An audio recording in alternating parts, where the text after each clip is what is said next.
That's going to be the game plan.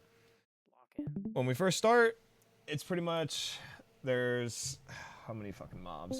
4, 5. I believe there's five trash mobs here.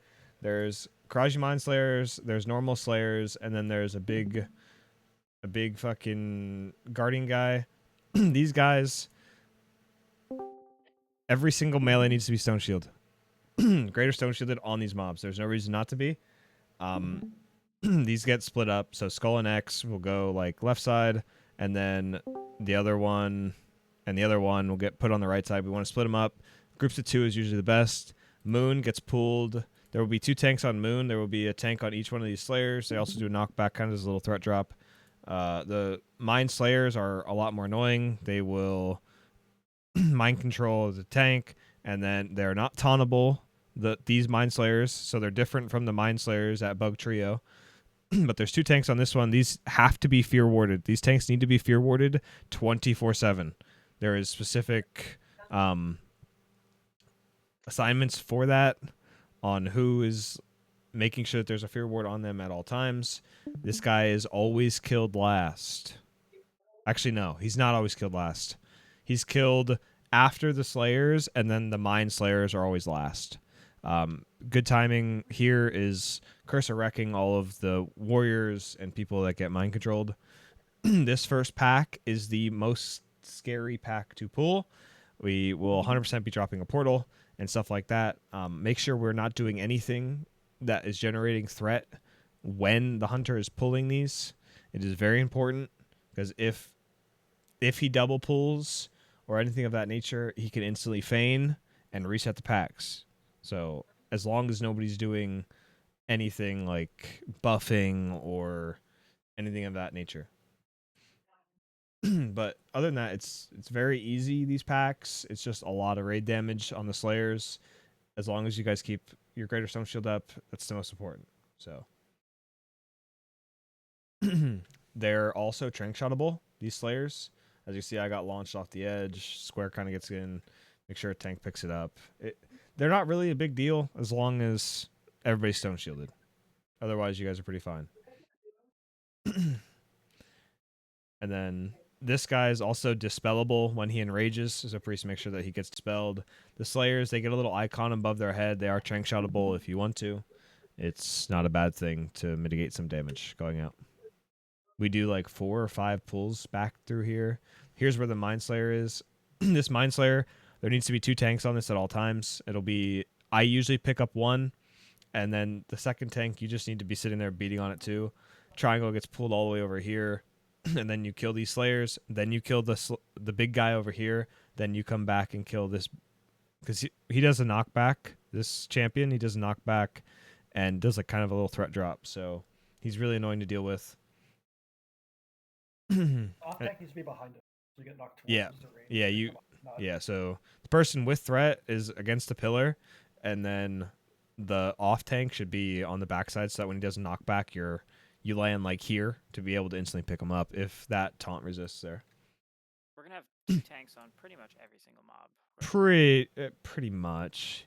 The Slayers, I I mean, it's usually good for the don't Slayers overly because care, but if a Mind Slayer like mine zaps like that Yeah. beam, Yeah. the tank, then the Slayer's gonna run. So which in most scenarios, a warrior's going to be top threat on him.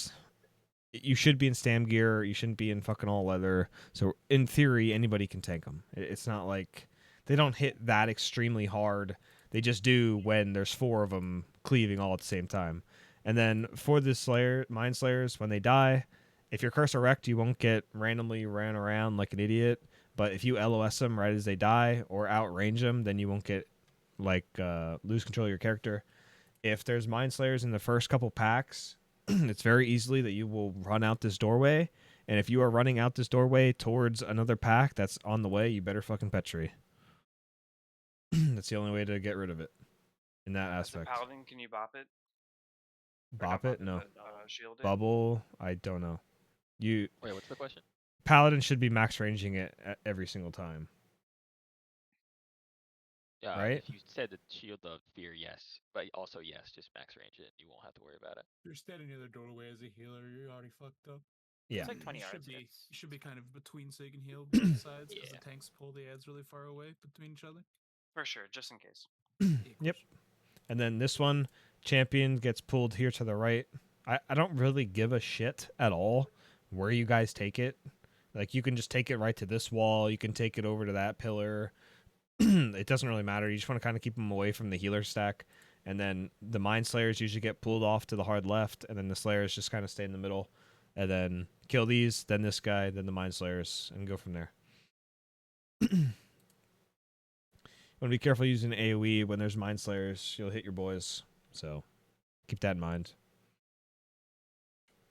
You also don't want to be like, you want to let the tanks get aggro and kind of spread them out a little bit because they're called blender packs is what they're called. So they do hurt a lot if they all cleave at the same time.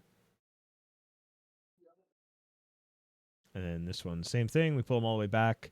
Usually Moon gets pulled. I don't even know where we pull it anymore. It usually just gets pulled like against the wall somewhere there.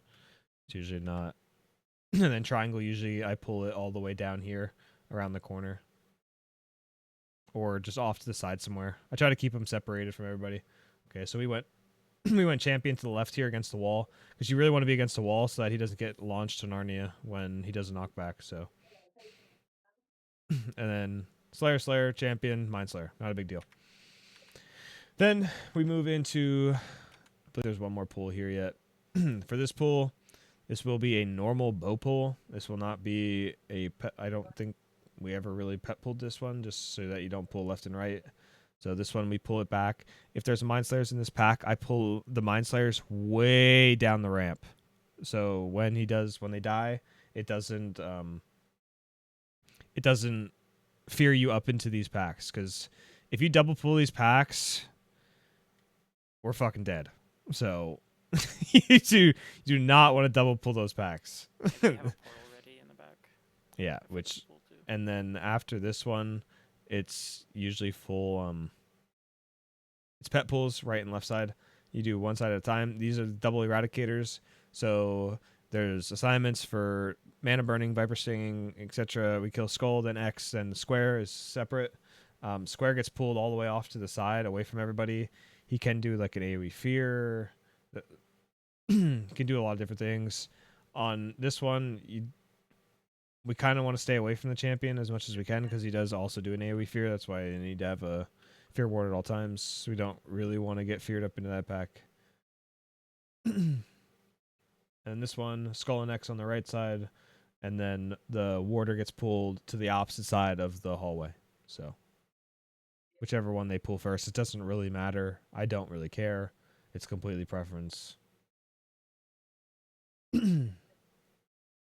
But for these tanks, make sure you got to face these guys towards the raid.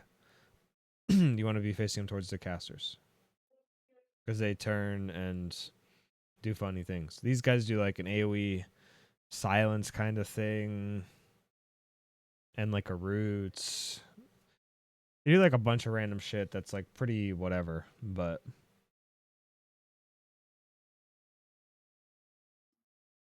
pretty simple. We walk into the next pack. Mana burns, Viper stings, drain manas. Then square gets pulled off to the side. Pretty easy. It's honestly pretty easy.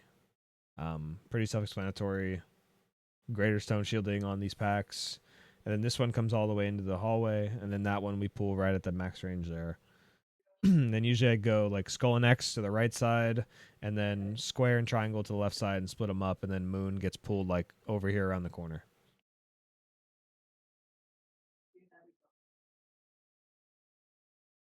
If handled correctly, they literally do like 0 damage. Like a little bit of cleave damage, but nothing like crazy at all. If you're off tank on these guys, you should be getting 5 sunders on these at all times. You know, keep them busy. Super smooth, super easy. Then there's another pack here. And then there's another pack up the ramp to the right side. And then we're done with all the trash. So left side is Ouro's room. And then right side goes up to Cthun. For Ouro. Ouro is a very scary boss. it is a DPS check, but you also cannot pass your tanks in threat. There's what Ouro does is he will sandblast the top threat. The sandblast is a full 180 frontal cone, and it does a fuck ton of damage. How we do this fight is we have the melee stack going on the right side of Ouro, and then the tank stack is on the left side of Ouro, and then the tank faces Ouro directly away from the boss, away from the entire raid. Casters, you guys just spread out, whatever, it doesn't really matter. Usually you guys want to stay like more towards the DPS side, I think.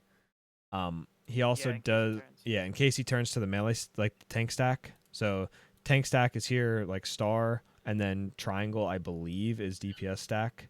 So one tank is all the way over here.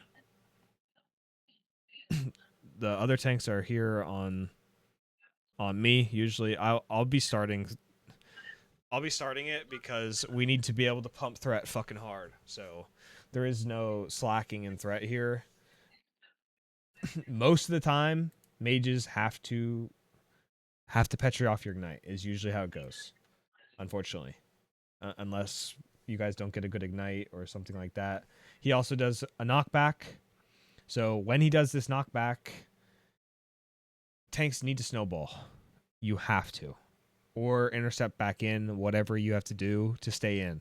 Because if every single tank gets knocked back and one of your DPS resists, that DPS is now available to be attacked and most likely will get clapped. So, because Ouro does hit very hard. Go back like a slight bit there. The way that Jay did it was perfect, because if you're a healer, you don't want to get knocked back here because it's going to go on tank and they're going to get slapped. Yeah. So what he started doing is you can see his knockback indicator. Yeah. Well, the knockback indicator here, he actually runs out so that he's out of the range of the sandblast, and then you can walk back in. I believe it's kind of what he does. Like so that's the way to do it. When the tank gets yeeted, he'll get yeeted, and then when he comes back in, he does the sandblast. Sandblast is a full threat drop, and you sit there and spin like a mad lad, and there's nothing we can do about it. So I hit my snowball, but I was a little slow, but you can see him turning. It's very rough if he turns and is on a second tank and sandblasts before I get there. But it's such a finicky fucking fight, because if he turns and sandblasts here, now these tanks have absolutely zero threat, and I'm the only one with threat then. So it's like it's super fucking AIDS, but we haven't had it. Yeah. And everybody in here is spinning, like all the healers would be spinning. It would be super fucking rough. It is a DPS check. Yeah, you can see he got yeeted to Narnia, but it was lucky that it was the ending. But quick question: Sandblast just wipes the tank threat, right? Not the raid. It'll wipe whoever gets hit. So ideally, it's only the tank, the main tank there. It's in like a conal thing. I don't think it's a full 180. I think it's it's not. It's a frontal kind of. We have to of. split the room into like thirds, basically. Yeah. Like the melee stack, the healers, and then the stanks. Yeah. So. And that's pretty much just it. Yeah, that's a fight where you don't want to be ripping threat as a DPS. Yeah. I saw a video where a warrior ripped threat and he just got one shot. Yeah, he hits very fucking hard. He also enrages. Yeah, he enrages when he hits the berserk stage, which is 30%.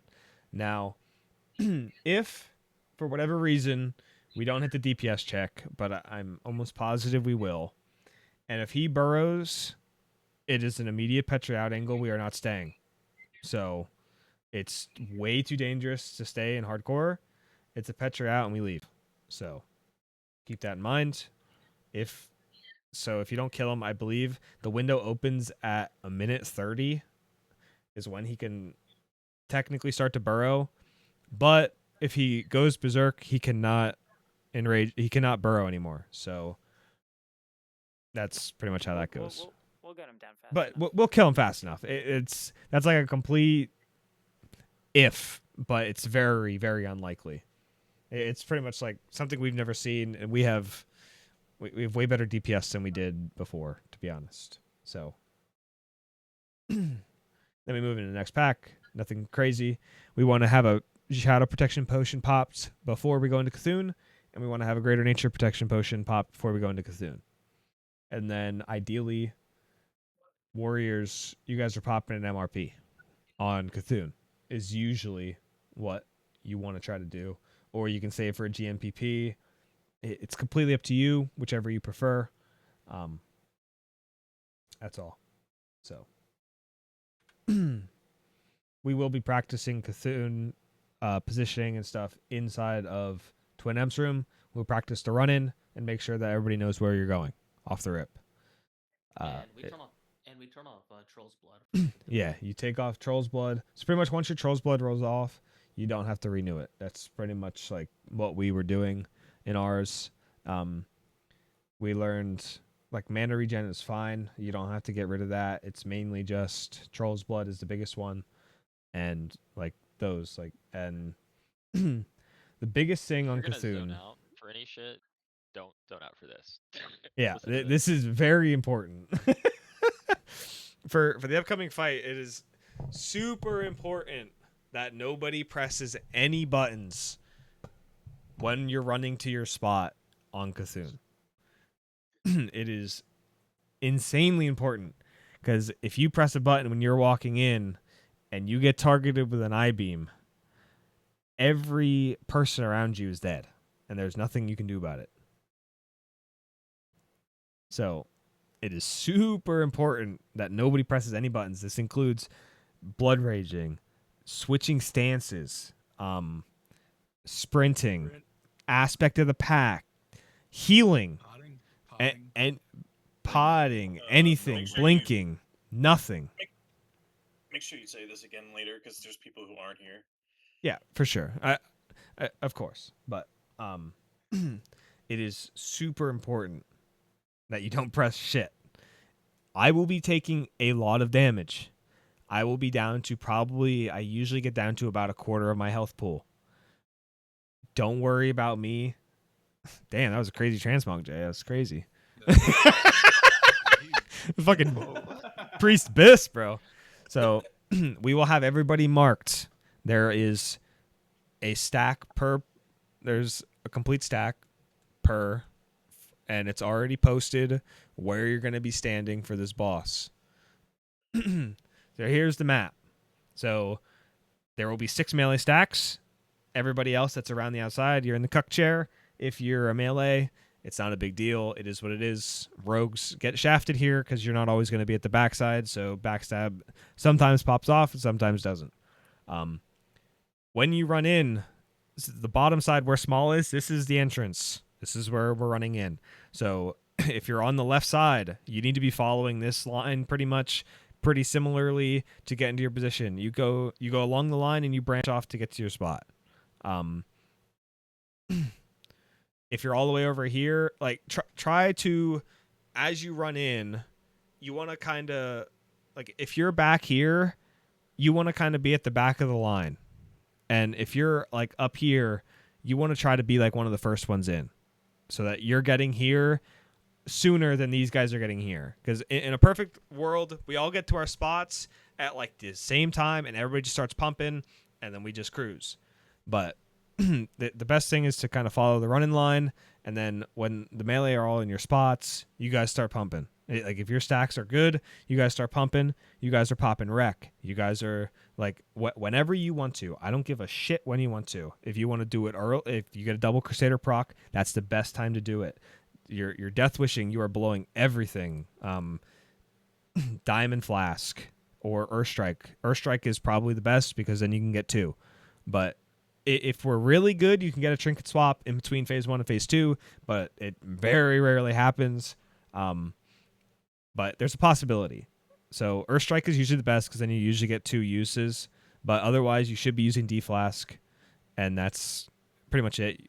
When like my healers get into their spot all the way over here, then you can heal me. Like I say that it's not a very healing intensive fight, but for whatever reason, it always does end up using a lot of mana. when Cthulhu goes into starts to dark glare, there's going to be some damage going out because it's going to spawn eye tentacles. Casters and hunters, you guys need to kill the eye tentacles. It is super important. They do a ton of damage for absolutely no reason. If you're a warrior back here and like one will spawn like there's like 4 on each side or something like that. There's like 8 total. Kill them on your way into the eye. Like it's not that big of a deal. They don't have that much HP. It is way more important for you to kill this than it is to get on the boss. Like obviously you want to get on the boss ASAP Rocky, but it is way more important to kill those eyes so that people aren't getting like chunked constantly. So They fucking hurt. they do, especially if you get multiple Cast them on you. across the room. Yeah, have, like, they have have no range. They don't give a fuck. So like hunters, you guys are instantly slamming them and stuff like that. Mages try to help out and try to kill them as well. Warlocks as well on your side. That's the best we can do. And then after that, you want to get into position and start beaming the shit out of the boss. Now, I'll put a pool timer. I usually do about 15 seconds. I run in on 5. You guys follow me. You guys go in at 0. So don't jump the gun. Just make sure you're mounted and get to your spot. That's the most important thing. Don't press any buttons. If you get yeeted from a claw on your way in, don't heal yourself. Don't press any buttons. Just you get launched, just keep walking. It's not that big of a deal. Don't heal people that get launched. It is very important until you're in your spot and you're good to go. Then you're fine. Then you can heal and press your buttons. I'll usually give a call to be able to start pressing buttons and stuff like that. So there's my pool timer of 10 down to 5. What's up? When you say good to go, that's nobody within range, so it can't chain around you, right? Correct. Got it. If you want to do a raid, there's like a raid range thingy, stuff like that. We like it to be 12 yards. If your position is near the entryway, you should wait. Yeah, you should be back here, like where Ash is. Like, you should be back here too. Like, melee are the king of this fight. Nothing new. Welcome to Classic. So, these guys that are on the stack need to be going in first. Like, they need to be getting to their spots as soon as possible. And then everybody else just kind of follows in. Like, if you're all the way at the other end, yeah, you should be in here with the stack going together. I'll get hit once, and then I will intercept in, hit once under, and then I run around it. There's the second beam. I'll get hit one more time. Third beam. See? Tentacle hit them. Nobody pressed any fucking buttons. Very important. Now, Leo, he was good here. Nobody was around him. That's completely fine. Like, he's in a good spot. You can see everybody kind of getting into your spot. If you watch this guy real closely, he'll petri soon, usually. But yeah. You get into your spot. This can happen if you're on a melee stack or if you're on a caster stack. You need to kind of pay attention to who's getting launched around. Yeah, right there, he's petried. When you get an I-beam on you, don't fucking move. Don't be that guy. It can chain to one person and you'll be fine. Yeah, right. But it can hit 3 and it's okay. It'll bring you up, but 3 is okay. But as soon as it gets past 3, the fourth person is 90% of the time dead. Now, during this, he'll do, I don't even remember how many it is. It's yo many fucking... Like 6. It's yo many I-beams, and then he'll go into a dark glare. When this guy is red, like this, and his eye, wherever this eye is pointing, is where the dark glare is happening. So, these are the eye tentacles I was talking about. Casters, hunters, you guys need to kill these. Like, number 1 prio as we start. I will call for dark glare. Yeah, so when you get I'll be calling it out as we go. I'll be like 2 more I-beams, 1 more I-beam. Yeah, maybe I can just fucking see if I was good at calling this day. I'm supposed to be right here. Okay. Fuck you.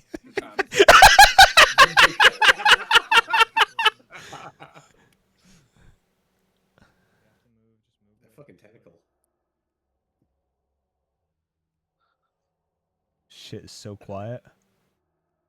Oh yeah, you see how they got launched Uh, away? yeah, like that can happen. If you get hit by the claw tentacle, you can just get launched. Like, if you get launched into a crazy spot during P1, just stay where you are. Pair up with somebody. It's completely okay if, like, say whoever's standing here gets launched back to this guy. You're better off just standing on top of this guy than you are trying to run back to your spot, getting in between two people, and then chaining a beam to multiple people. It's not worth it. I pretty much said, like, this is it. It was like 5 seconds till dark glare, and then that I-beam, when I say that I-beam, that is where the dark glare is happening. You have a good amount of time to get out of it. The range is small. If you're in this dark glare, you are insta-dead. It doesn't even matter. Now, you can pally bubble it. You can ice block it, which nobody's ice, so it's fucking irrelevant. You can Petri and survive through it. As you can see, these eye tentacles are living for way too long. Like, these need to die. As you're, like, running by, like, fire blast them, whatever. And then any cuck chair melees, stuff like that, you guys are getting in there as soon as possible, popping wreck, popping everything we have. We need to kill it on this phase. It is super important that we kill it by this eye glare. It does a 180, so when the eye glare goes to here is when it will be it'll reset and go back to phase 1 again. Now, phase 1 again is very dangerous. As you can see, everybody's clumped up real tight. Eye beam goes out, it'll chain to everybody. It doesn't fucking matter. Now, if we see a second phase 1 and you get targeted, like, for instance, say Trash Girl right here gets targeted by an I-beam, you need to insta-fucking-Petri. If you instantly Petri, it will pick a new target and recast a new I-beam. Most of the time, if we get a second phase 1, it's going to be like for 1, maybe 2 I-beams. It's not the end of the world. Just, if you get targeted, please Petri until the boss is dead. Because it will target a new person. And if you're in a completely fine spot, like, as you kind of run back through the boss and you see it getting close to the 180 point, you need to kind of get moving into your position. Like, you want to kind of move back into your position in a perfect world. But it's not always going to happen. For the most part, we're good. And then for phase 2, the hard part of the boss is over. We have now entered the easy part of the boss. There is a line you draw, for instance, in here. You'll draw a line from moon to this pillar and from diamond to this pillar. So you draw a line from here. You stay in the front quarter of the room. He will also spawn random, those little eye tentacles that come out. He'll spawn them like 2 or 3 times throughout the phases. Hunters, you guys need, yeah, every time a big guy, it spawns the little ones. Hunters, mages, kind of pick a side. You guys need to kill the ones in the back without chasing them down. Like, you want to stay, I believe you could stand like almost right inside the boss here, and hunters can pretty much shoot them all over the place. It's not a big deal. But melee, do not go back there. It is a caster only thing on what you're doing. Warlocks, you guys can do the same. There's spawn timers for these giant claws. They hit hard. So tanks pick them up. Don't let other people tank them. They do an AoE stun a little bit. They're not the end of the world. Everybody should be in Fury Arms. So we're just, when you get down into the stomach, you kill, there's 2 tentacles. There's one on the right, there's one on the left. We kill the right one first, and then the left one we get low until I say you're good, until we're good to kill it. It is very important that we kill it at a certain time. The giant eye is the exact same thing as that giant claw, but it will cast an eye beam. It is fully interruptible. Warriors need to be intercepting. Rogues kick it, counterspell it, mages, fucking distracting shot it, hunters, anything. It doesn't matter. Hodge it. It just Hajj works great. Hajj works great on the giant tentacle as well. Hajj are our best friends. So the reason you don't want to be anywhere past the front half of this room is because the eye tentacles and the giant claw will pick a person to spawn on.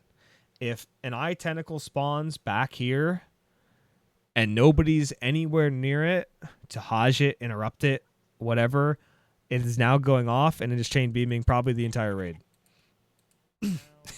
Fucking goat bleat.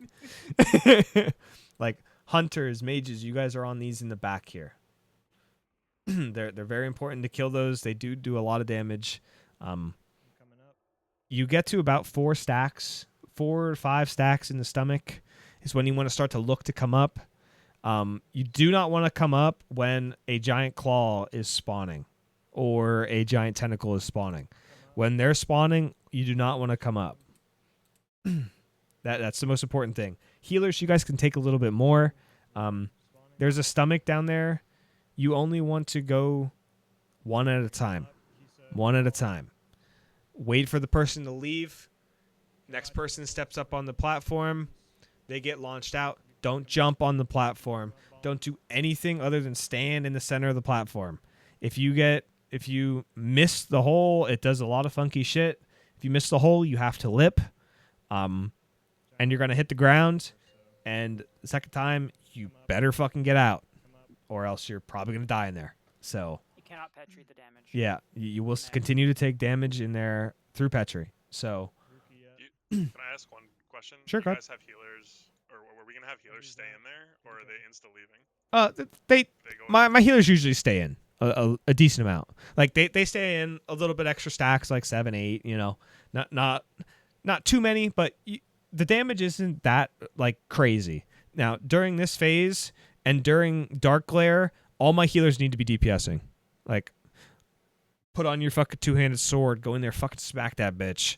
Fucking healers casting smite, putting on dots. Like, you guys need to be doing damage as well to help everybody out. It is very important to be doing it.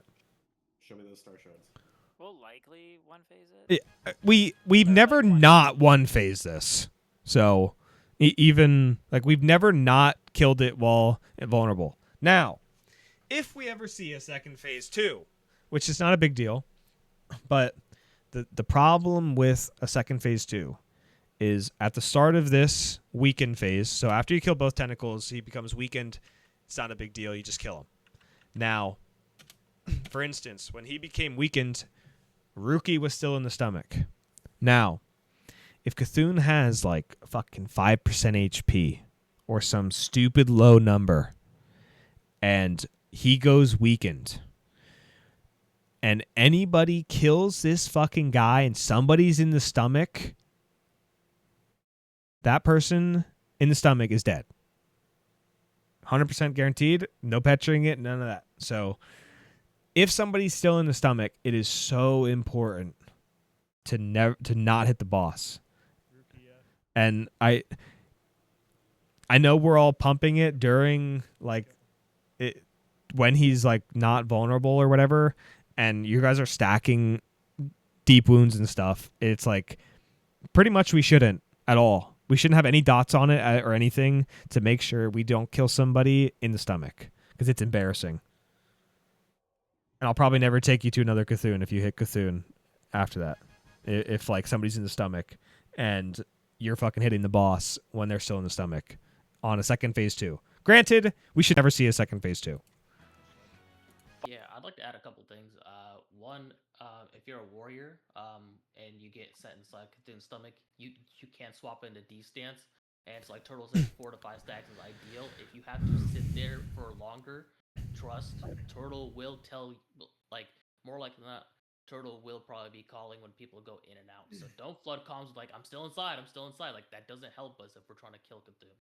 Just wanted to add that. Also, warriors, when you get put down in the stomach, you must stance swap because a lot of times it'll fuck with your bars. So make sure you stance swap. You don't really have to be in berserker stance. You can just kill it in battle stance. It's not a big deal. But yeah. Is there any Trampoline questions? Trampoline jumping. Yeah, one player on the trampoline at a time. Mm-hmm. Yeah, big emphasis. You on walk that. to the center of the trampoline, you stop moving. You don't jump, you don't do anything. Yep. You don't blink, you don't fucking what's the other bullshit? Divine shield? That's happened. Yes, if you it's if you bop yourself, you're not on the threat table and you will not get sent out. It'll register you as a non-entity if you bop yourself or and divine shield. So don't divine shield yourself if you hit your fucking head on the ceiling, sure, that's fine. But make sure when you go back on it you don't have it on. That's very important. Same goes with lip. That happened to me Yep. once. Someone hopped on the thing Yep. when I was going up, so I had to lip. And then when I went to step back on the thing, Yeah. wouldn't let me go yeah. back up. And then I almost died, but correct. That's also the same thing. Like if you lip or anything of that nature, make sure it's off of you before you step back on it because it won't register you as an entity or a player ready to go. Any questions? You can't whirlwind phase 3, I believe. Or you can, but it's really finicky, so don't even bother. Hold on. Yeah, a lot of it you have. You might as well stomach POV. Give me a second. You have to be like inside of them to get the get the double whirlwind. Yeah, So it's not worth your rage pretty much. For the numbers I sent you is the time. What's the time? 1:08:25. Stomach POV. Somebody died on this one? Oh. Oh. Yeah. Don't be like that guy and stand in the dark glare. No. No. No, we don't talk about it. It's fine. No, it's fine. It's fine. Just don't worry about it. No, you don't need to see who it is. It's okay. It's up. Damn. Oh, also, just to be clear on it, like, if we get a second phase on the first phase, you know what I mean? Like the first phase we're doing, but if he does that thing again, that's probably the more dangerous part. That is Once the that most Urker is dangerous going part. out- yeah, once the Urker is going out, if you're healer, also try to do some DPS as you're running away. Yep. Go in and Sapper, Dynamite, anything. Yeah. Sapper, Dynamite, the whole 9 yards. Like, go crazy. Where the fuck is this? Oh, there. It's about to happen. It's about to happen. It's okay. It's not a big deal. We like to let people see. So, Ivy's in here. Hibb's in here. Oldo's in here. See, he walks up on the center. You can see the center of the trampoline. Just stands there. Gets sent out. No big deal. Good timing here. There was 8. Yeah, there would be one on the right side as well. It was a So close. while we're in there, we want to attack the tentacles. Yeah. You want to kill right tentacle, then left one. So, like for instance on this one, left tentacle is at 10%. Giant eye spawning in about 5 seconds. It's okay. So, okay, I'm just gonna explain it. Either you have to stop DPS and wait for that giant eye to spawn. We kill the giant eye, then we kill that tentacle, or you have to kill it before the giant eye spawns. There's no in between. You don't kill it while the giant eye is spawned because it's fucking not okay. It pushes us into a way rougher spot of getting a second phase 2. It's very important that he's weakened at the right timing. And then he goes in. He's healing. He walks in. You're gonna be calling that, right? Usually I will call it, but you can also use your judgment. I'm not going to be like Yeah. just yeah, when something's spawning, I'm usually calling it out like 5 seconds till spawn, and I'll say like don't kill. Usually if it's above 5 seconds, you're fine. But 5 seconds, I do not want it killed. And you just hold. There was comms for everything. Yeah, we usually pretty much have comms for just about everything. So I'm up. and then healer sappering, putting up dots, mind blasting, smiting, paladins going crazy, doing everything you can. Doing as much damage as we can here. Is name of the game. And here, I mean, we still had 7 seconds on weakened phase, so down a warrior. So Good Pretty simple. Any other questions? Saving all PIs for vulnerability phase. Yeah. No. P1. Okay. You should be able to get it in a perfect world. You get 2. So you get 1 during P1. Like as soon. You will. I actually didn't look at that. Are the priests near? Are the priests like? Yeah, I sent you a message on Discord. Yeah, I Some gotta of them- change that. So, priests, you guys are probably gonna get moved around, or we just have to change the PI specs to be able to fit. Because like Holy Woman can easily get Ice, Aloria can easily get Ballin, Tay can easily get Yubu, but I'll have to move like Jorkt. With Axe right there, probably. No, I want to keep Tim there. I'll probably move Jorkt and Procto, and then. You check the true shot. On the Yes, Hunter, that's all. Yeah, the Hunter, True Shot, auras are completely set. I always forget about the PIs though. But okay, so You just want to get to your spot and like start blasting. yeah, you want to instantly start blasting, get a crazy fucking ignite. There is no threat on this fight. Just go absolutely crazy. Kinda like Rag. Yeah, it's pretty much the exact same as Rag fight. So, but Yeah. nobody has Hey, are threat. you- Like there is no threat at all. It doesn't matter. Are you gonna run PI, Jay, or are you still holy? Or I'll like probably- Discord? I'll Yeah. probably swap. Okay. I'll have to double check. Okay. What we got? Is there any other questions before I move into Naxx?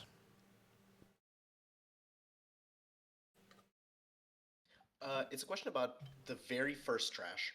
I came in like 2 minutes late, so I caught you saying at the very end that if something happens on that very first pull, that you need to Petri. What was it? Okay, so for instance, if the first pool, now we're gonna be dropping a portal for the first couple pools. We're gonna be dropping a portal. If we get a double pull or something, it's an immediate take the portal, get the fuck out of Dodge. I think it had something Now, to do with a range or something. if so on these pools, there's a sometimes there's a Mind Slayer, and when you kill the Mind Slayer, it'll make you just completely lose control of your character. If you lose control of your character and you start running in here into the next packs, and there's a pack here or something, Petri in the doorway. Got it. And don't get too far and pull the next pack. It's pretty much it. Other than that, it's pretty simple. We just don't want to pull the next pack and have you like just fucking fall over because nobody can heal you or anything of that nature. So I said this to everybody normally. If you have to Petri on Cthun or Petri that, stuff like that, I happily reimburse you guys your Petris. It's completely okay. I'd rather pay you guys 50 gold than fucking lose your character because it's just cringe. So I don't really want that. So I want you guys to stay alive, and we all want to kill KT. So that's the end game plan. So is there any other questions before I move on to Naxx?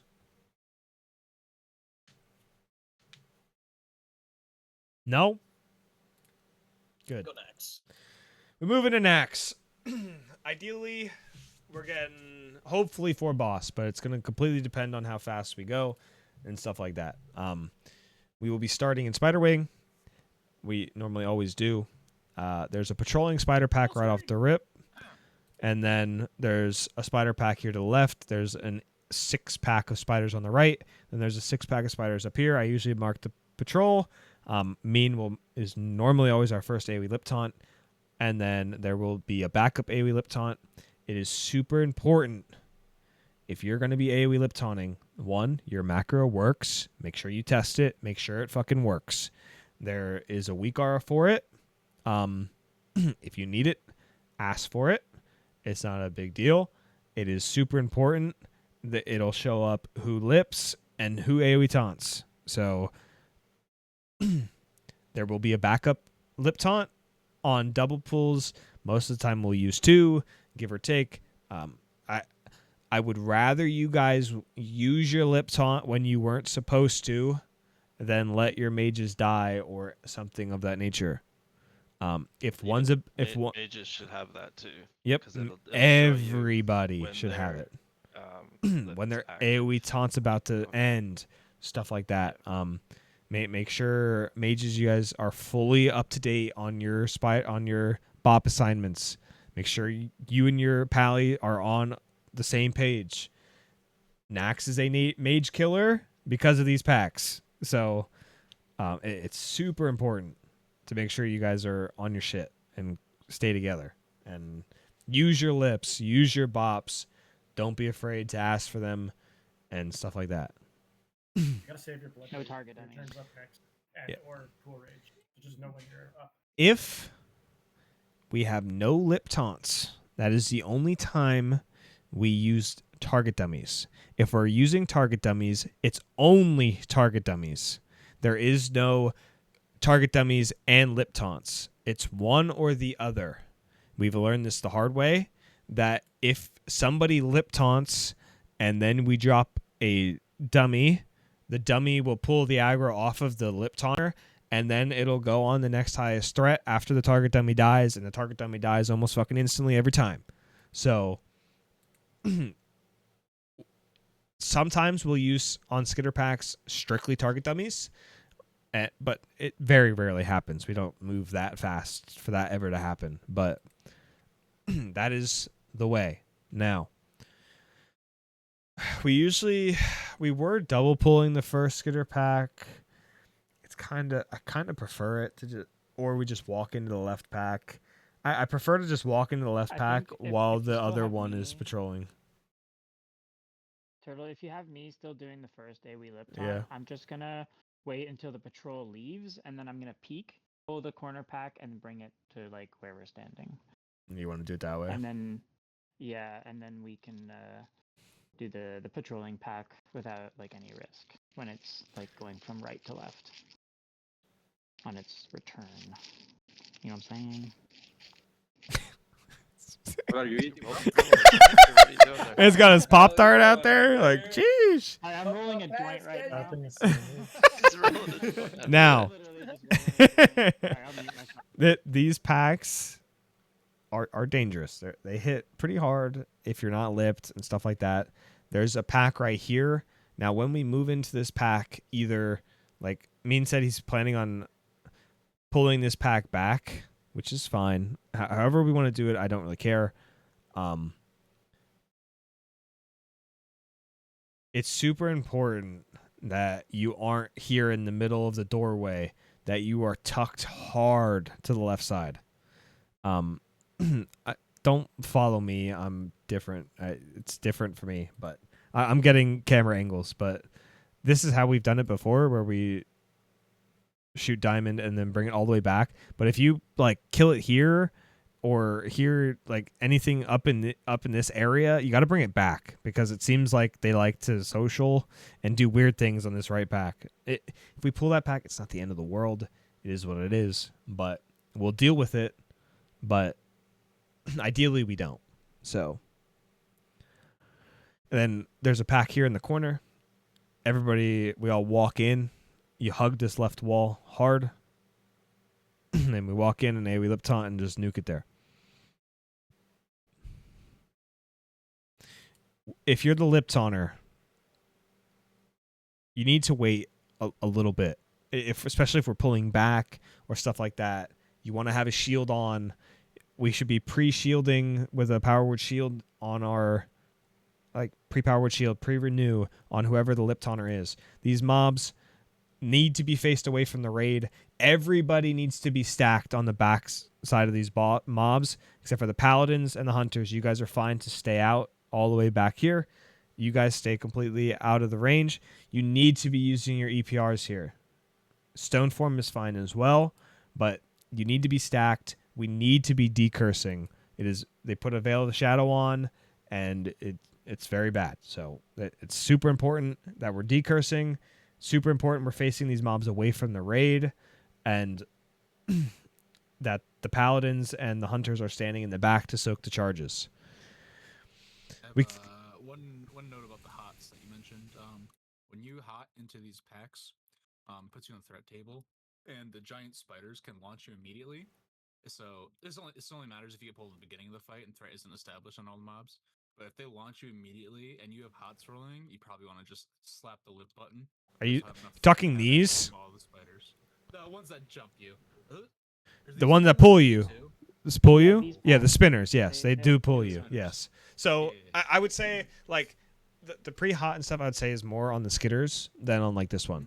So this one's like pre-shields, sure. saying. But yeah, I It's got you. something to Yeah, I be got you. aware of, right? Yeah, So because I'm not telling you not to pre-hot. a lot of times they will pull you in. It happens a lot. Tanks especially, stuff like that. See, I get fucking pulled right in. You're in the fray. Like slapping a lip is good. After this, we're into boss. We're immediately into a Nubercon right here. That charge goes out. These guys, everybody needs to EPR. That was in the line of path. It does a lot of damage, ticking over time. So stone form, EPR, any of that nature. This is why you need to bring extra EPRs for Naxx, because tanks on these packs too. yep, decursing tanks is most important. But then after that, it just kind of moves into like just keep spamming decurse. I will never punish you for keeping everybody fucking decursed. Now for a Nubercon, there's 2 ads. There's an ad on the right, ad on the left, and then a noob. We will be nuking the fuck out of Skull, which is the 1 ad. Make sure we get Sunders on square. Make sure we get Sunders on X while we're doing this. And then we're cleaving square off of X. The square tank is going to be taking a lot of damage by the end of the fight. So, and after it's dead, it will continue to do damage because it puts like a dot on them. So we want to be stacking these up perfectly. Casters, you guys need to spread out big time. You don't want to be stacked on each other. You want to be spread out. Keep distance in between you guys. Like, if you're a priest, you want to be. Make a note about the ads. Go ahead. Real quick. Like when because we're gonna kill one, then boss, then the other, right? Yeah, you cleave square off of X. Yeah. Off of a noob. The tank who's on the first ad can taunt the second ad when the second ad tank has high stacks. So they should just be ready to do that. If we have to, yeah, for sure. So it will be Trick. Trick will be on Skull. So, and then Lonely will be on Square. So, and then he does that. He does that ability. So it just launches you up in the air. You'll hit the ground. No big deal. If you're a melee, fucking intercept back in. If you guys can like blink it. If you're a mage, you can slow fall it. As soon as you hit, like almost about to hit the ground, it's not the end of the world. It doesn't do a lot of damage. It's just a little bit of AoE damage. But you don't want to be all clumped up and then everybody gets launched. It's not good. So pretty simple fight. It is a DPS check. We will be wrecking a noob. So this is the normal starting for Naxx, but I'm not entirely sure if we're going to have wreck up and stuff to go into a noob first. So we might do Noth first and then come back to a noob. I'm not entirely sure yet, but usually we kill a noob, and then we do a logout skip. So after you kill a noob, everybody logs out, and I get one of my alts in, and we reset the instance, and then it gets rid of like 3 or 4 packs of trash, so that it makes the raid safer and a lot faster. So everybody logs out. Also, so just one thing on this one, mages are just gonna focus ignite on the boss, not the ads. Right. There you go. I'm assuming you can throw like a fucking flame strike if you wanted to. I don't know. Flow 'em like a frame strike down, yeah, but for your ignite, just use it on the boss. There you go. Okay. Can I add a quick comment about the EPRs? Sure. So for warriors, it's probably like I'm just gonna suggest this. You should probably have EPR macroed into all your abilities. Yep. I know for Vistas we only do hamstring, but have it for all your abilities for Naxx. Heroic strike, ideally, is all you should need. But it never hurts. Yeah, you definitely need it for the spider trash. Yeah. That's the most dangerous part of spider trash of those packs is the not getting your EPR off. Then you'll spawn here at the entrance, and then usually we go into patchwork is the normal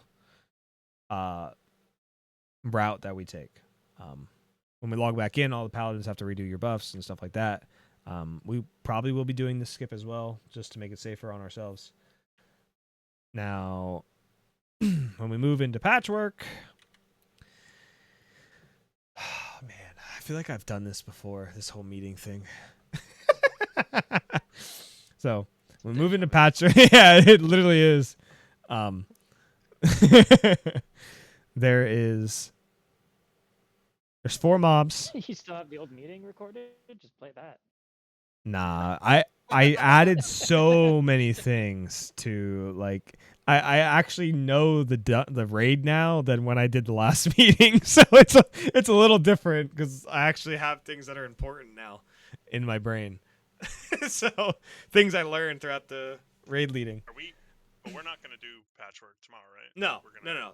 no. We're not doing patchwork, but following Monday, I want to be cruising. So Gotcha. Still gonna... Okay. for our second DMF week. Now, for these, there will be 4 tanks. Each tank needs to FAP going into these pools. Now, you get your mob, you turn it away, and you put it in the same exact spot that they were standing. They do a chain cleave. Melee need to be max range. You need to be careful intercepting into another mob immediately. Now, for instance, right like that. Now, we keep them separated very well, but he does his chain cleave here, and then chain cleaves, boom, boom, boom, hits the whole fucking raid. That's how you kill your rogues. As you can see, it hits rogues pretty hard. It's like, especially when you're in between them like this, and like if somebody moves early or something like that, you need to be max melee range. We don't want to chain cleave our fucking rogues to death. So it's super important. Keep that in mind. Then when we move, there's a patrolling retcher here. There's 2 patrolling retchers in that hallway. When you can pull that retcher. My hunter needs to be ready to pull that retcher because I will pull him whenever the fuck he's available to be pulled, and he won't social anybody around him unless he spawns a spewer. Then he socials. The spewer is what socials. There's also Grobulus up top. He spawns 3 big globs in the center here. Now, when the retcher comes up, this lip is a fucking pain in the ass. You need to let him come up over the ledge, and if you're a tank, you need to turn him away. Turn him away, turn him to the doorway, whatever, but we don't want to be facing him towards the raid. Now, here comes the 3. These do quite a bit of damage. They do like an AoE pulsating, not the end of the world, but they do a good amount of raid damage. Prayer healing is great, anything of that nature. And then usually I will be pulling, I'll grab it. I'm on my shit usually during Naxx anyway, and pulling it away, turning it away, making sure I'm not over the lip. It's super important you don't LOS your healers on that stupid lip. Now, when we walk into the next pack, there will be our FAPs from the first set probably are up, but I will always be on Skull, and I will never be fapping. X and Square Tank, you guys need to FAP, and they will be changing on the fly to make sure we have FAPs for these mobs. You will be tanking them exactly where they are. Square needs to be running in kind of first, so that everybody's hitting them at the same time. It is the idea. We don't want these guys, because these 2 green guys, they chain cleave. This guy is no big deal. He just kind of does the AoE frontal. He's a retcher, no big deal. We kill Skull first, then we move to X and Square. Skull doesn't do a stun or anything of that nature, so you just keep him away, no big deal. Like, if you want to on Square, you can pull him like here. It's not the end of the world. It really doesn't matter, just as long as it's away from Skull so that I don't get stunned on Skull. It is the most important part. And then X is the same, and then I'll switch tanks for X and Square.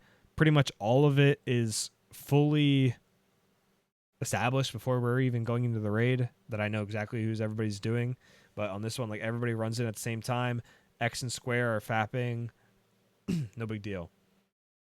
Super easy. They chain cleave. Just keep that in mind. Don't chain cleave the raid. These 4, they do the chain cleave as well. And then there's a retcher. Retcher will not social unless he spawns the fucking little thingy on the ground. He comes all the way up around here, and then we usually pull him there. Then I grab them, turn them around, no big deal. And then these 4, if you're on like Moon or Square, it's not the end of the world if you don't have FAP here. Just make sure it's known, and like Warrior, be ready to pick it up. Is pretty much what I have to say. Like in a normal world, they'll get a hit or 2 off, and it shouldn't be a big deal. Like we should have plenty of rage going into these pools. We're not fucking around when we're running through Naxx in here. So, and then there's those 4, and everybody walks in. We FAP as the tanks and just kill them where they stand. Just turn them directly around. It's not a big deal. So pretty simple. Then there's a guy here, and then there's the you can pull him at that max there, but usually we just pull these, and then he comes in it, and then we just pull him to the side. But for the next pool, it is super important that everybody stands over here on the left side where these golems are. These slimes do an insane pulsating damage AoE. If you're literally... if you're near them, you're instantly dead. Like, there is no fucking, oh, I'm going to take a hit or 2. There is no taking a hit or 2. You're instantly dead. Little Zor. Yeah. Zor says hi. Yeah. I was about to say that, bro. Don't go and try to Don't don't try to consecrate, fucking do all that shit. The slowing is completely irrelevant. They are not slowable, so like fucking I don't know what the trap is, the damaging trap, fucking whatever, blast trap, whatever the fuck it's called. But it's super important that everybody stands like in the same area. We don't want a couple going this way on some healer that has aggro and all that shit. Like, you want to keep them all together, throw your dynamites, shoot them with your bows, shit like that. Just don't stand close to them. Do different ranks of flame strike, and they both tick separately as well. Yeah. It's very helpful on this. That's nice. Yeah. So don't stand close to them. Trust. It's not worth it. It's not a big deal. As you can see, Corbat went in, literally got fucking hit down to like, got insta hit for 5k. So, you want to see how much damage they do? Watch my health. Oh, damn it. Fuck. I know there was one time I went in and I got like instantly chunked down to like a quarter. And granted, I had like 13k HP, so just keep that in mind. And we walk into these guys and we turn them away. No big deal. Just kill them, move in. Now, when you jump across this slime, you can make the first one and not hit the slime. But the second one, you will hit it every time unless you have like levitate, stuff like that. You can just walk over it, not a big deal. It will drain your HP down to like a quarter. So that is normal mechanics. Don't get scared. Stuff like that. It's the mechanics for patchwork and all of that nature. When we go across this to pull this next pack, make sure we're not fucking blinking across or anything of that nature. We go across and we stand right on the ledge. We get fully healed up. Use your bandages. Eat some food. Don't be fucking retarded. Don't blink across. Doesn't matter. Then we pull this guy. Then we pull the 4-pack here. These are the same 4-pack as before, where they do the chain cleave and the stun and all of that nature. So we need to be fapping on those. And we split them up. So usually like Skull will go right here, X will go here, Square to the right, and then Moon up there. So we just kind of split them all up so that we're not chain cleaving everybody the entire time. Pretty simple. Everybody faps up there. Pull your mob. You do not want to hit the slime. It's not worth it. It sucks. I don't really care where you pull your mob. Just make sure they're away from the other mobs so that we don't chain cleave people. It is the moral of the story. Then you go across. If you're a priest, you can levitate, stuff like that. You can see everybody gets down to a quarter. If we pull this pack, when all that happens, it's not fun. So you come across, you sit down and eat, you bandage, throw the shit out of your renews, do whatever you want to do. Now, we walk into these packs. These packs are mint for Strat Holy Waters. This is the best time to use them. We need to be nuking the absolute shit out of Skull. We will be AoE Liptoning going into these. They do fears. Make sure we have fear wards on people that cannot break fears. So especially we're looking at rogues. We're looking at druids. We're looking at like melee DPS that don't... that when that lightning totem goes out, it needs to die immediately.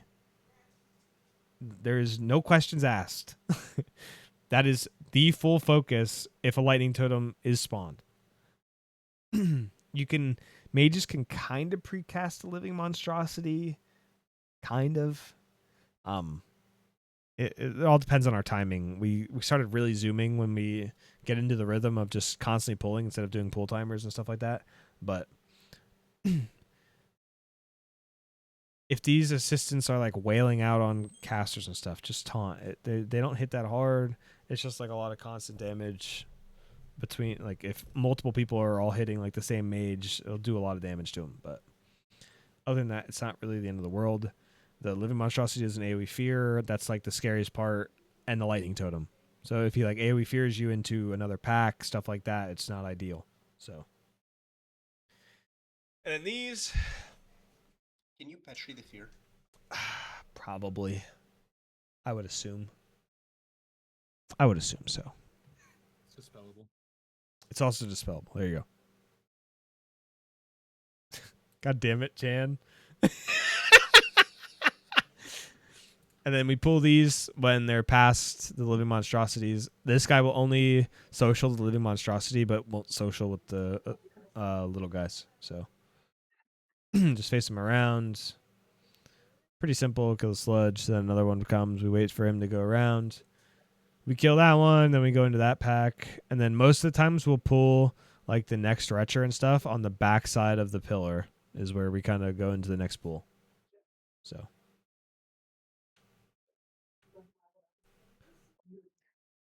Very simple. AoE lip taunts as they go in. Nuke the fucking shit out of the living monstrosity. And just kill everything else. Good time to use like dynamites, sappers, and Strat Holy Water is the best here. If you have any.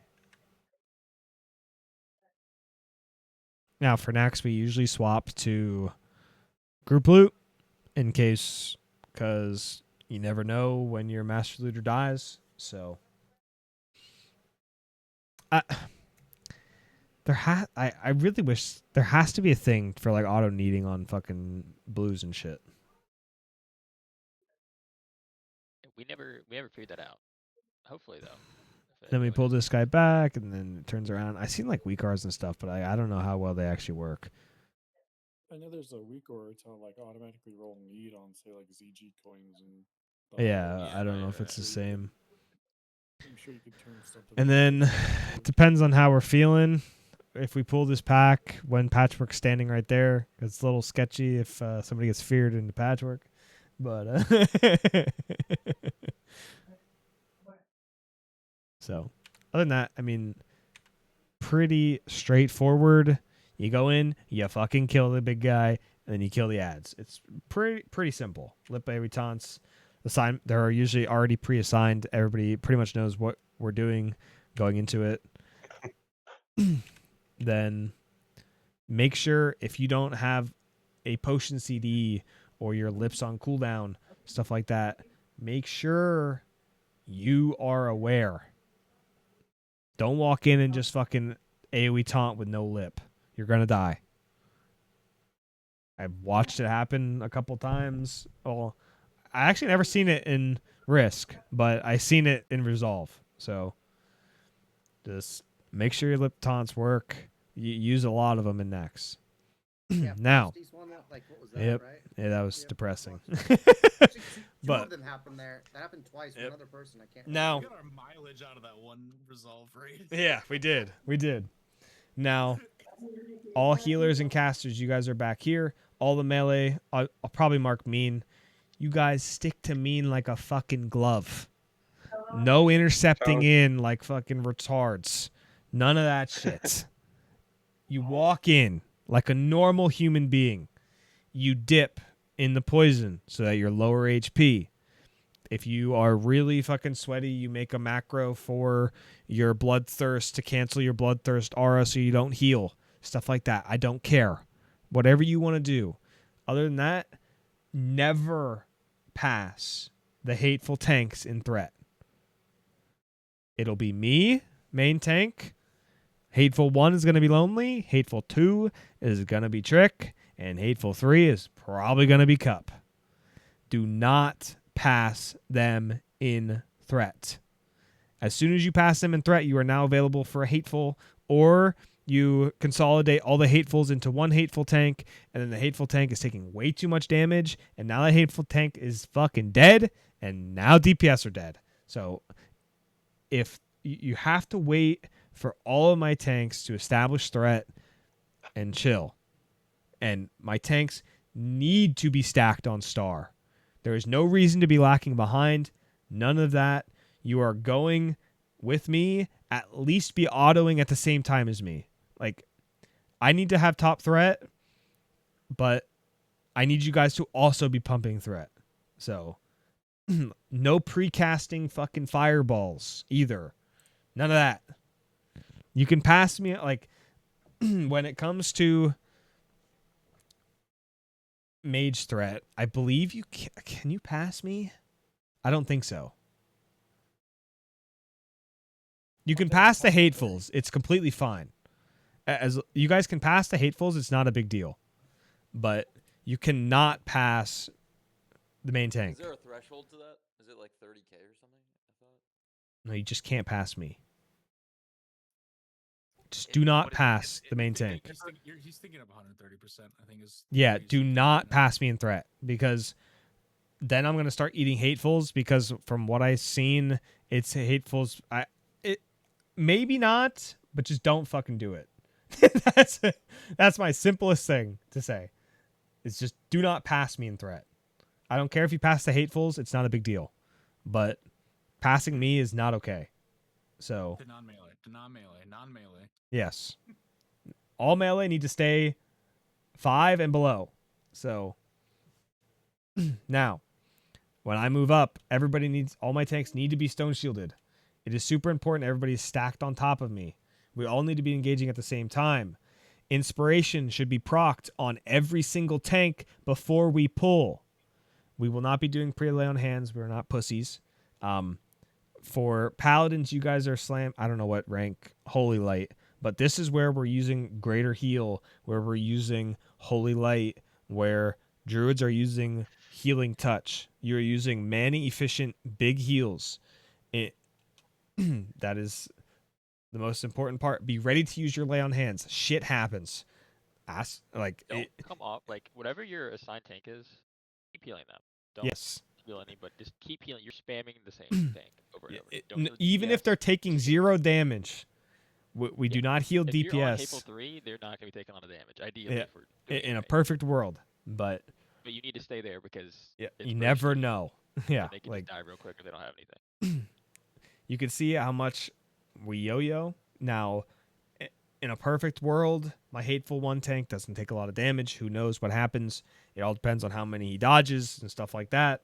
But Hateful 1, Hateful 2, and main tank you're slamming the fuck out of heals.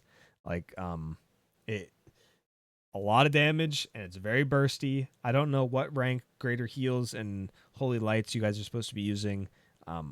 Just ask in the healer hideout. Everybody will hit you up and let you know. When we actually are doing this, we'll make sure everybody will know. It all depends on your healing power, how low you can go, how high you can go.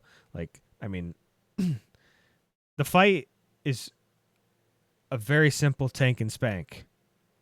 Just a lot of damage going out on the tanks. So Very simple fight. Just heal the fuck out of the tanks. That's and just as you can see here, I'm top, Merisma's second, Lonely's third, Snap's fourth. Mean isn't even close with a 10-foot pole. So, like, we get threat from our hatefuls. So, it is pretty hard to pass us in threat if the initial pull is good. But if the initial pull is a little shaky and stuff like that, it's very rough. And then I haven't fully decided, but I know Hateful 1 is 100% last standing and shield walling. All the Hatefuls will definitely be, and main tank will be last standing, but I'm not so sure about shield walling yet. I haven't decided that. We last stand at, because for reasons that happened in other aspects, like dying on Thaddeus and Stalag. So if I don't have to use it, I don't want to, but I don't really know. Because with Hateful 1 last standing and shield walling, he will pretty much be the only one taking any Hatefuls. Pretty much. Time, yeah. So he'll pretty much eat every hateful. I like never took any damage. If you want to, casters, you are more than welcome to put like a Wail of the Banshee or a Marble on Patchwork during Enrage. I do not care. It's completely fine with me if you guys want to use them for it. That's completely fine. Do it on the pole is probably the best, honestly. Just that's the sketchiest part. The problem with that is the problem with that is you're getting less threat. Yes. Yeah. Correct. That is correct. Well, I so think it's worth it, but it's my opinion. I don't really want a mail. I don't know how long the range of marbles is, so I don't really want them anywhere near melee range for fucking for the pull. Now, when we hop across, it's no big deal. We're gonna do that. We're gonna have mana biscuit. We're gonna have the good biscuits 55 food. This is Frogger. Paladins usually go first. They divine shield. You step on the bubble, you pop it. It's pretty simple. Don't step on it if you're not bubbled. Eating is irrelevant. Yeah. The eating here is completely irrelevant. We just instantly go right into fucking Frogger, and we go up into the next pool, and then we go.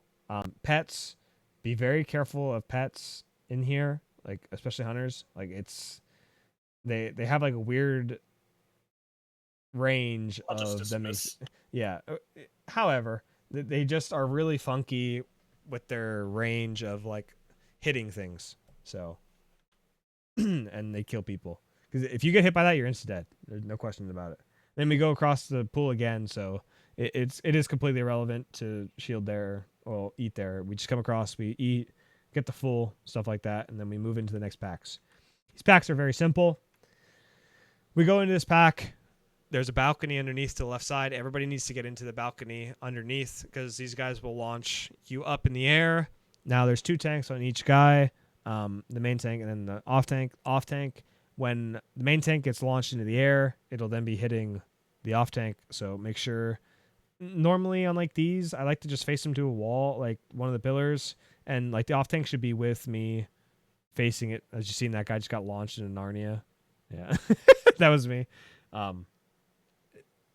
If you have to lip stuff like that, just face him to a wall, and then face him away from the raid.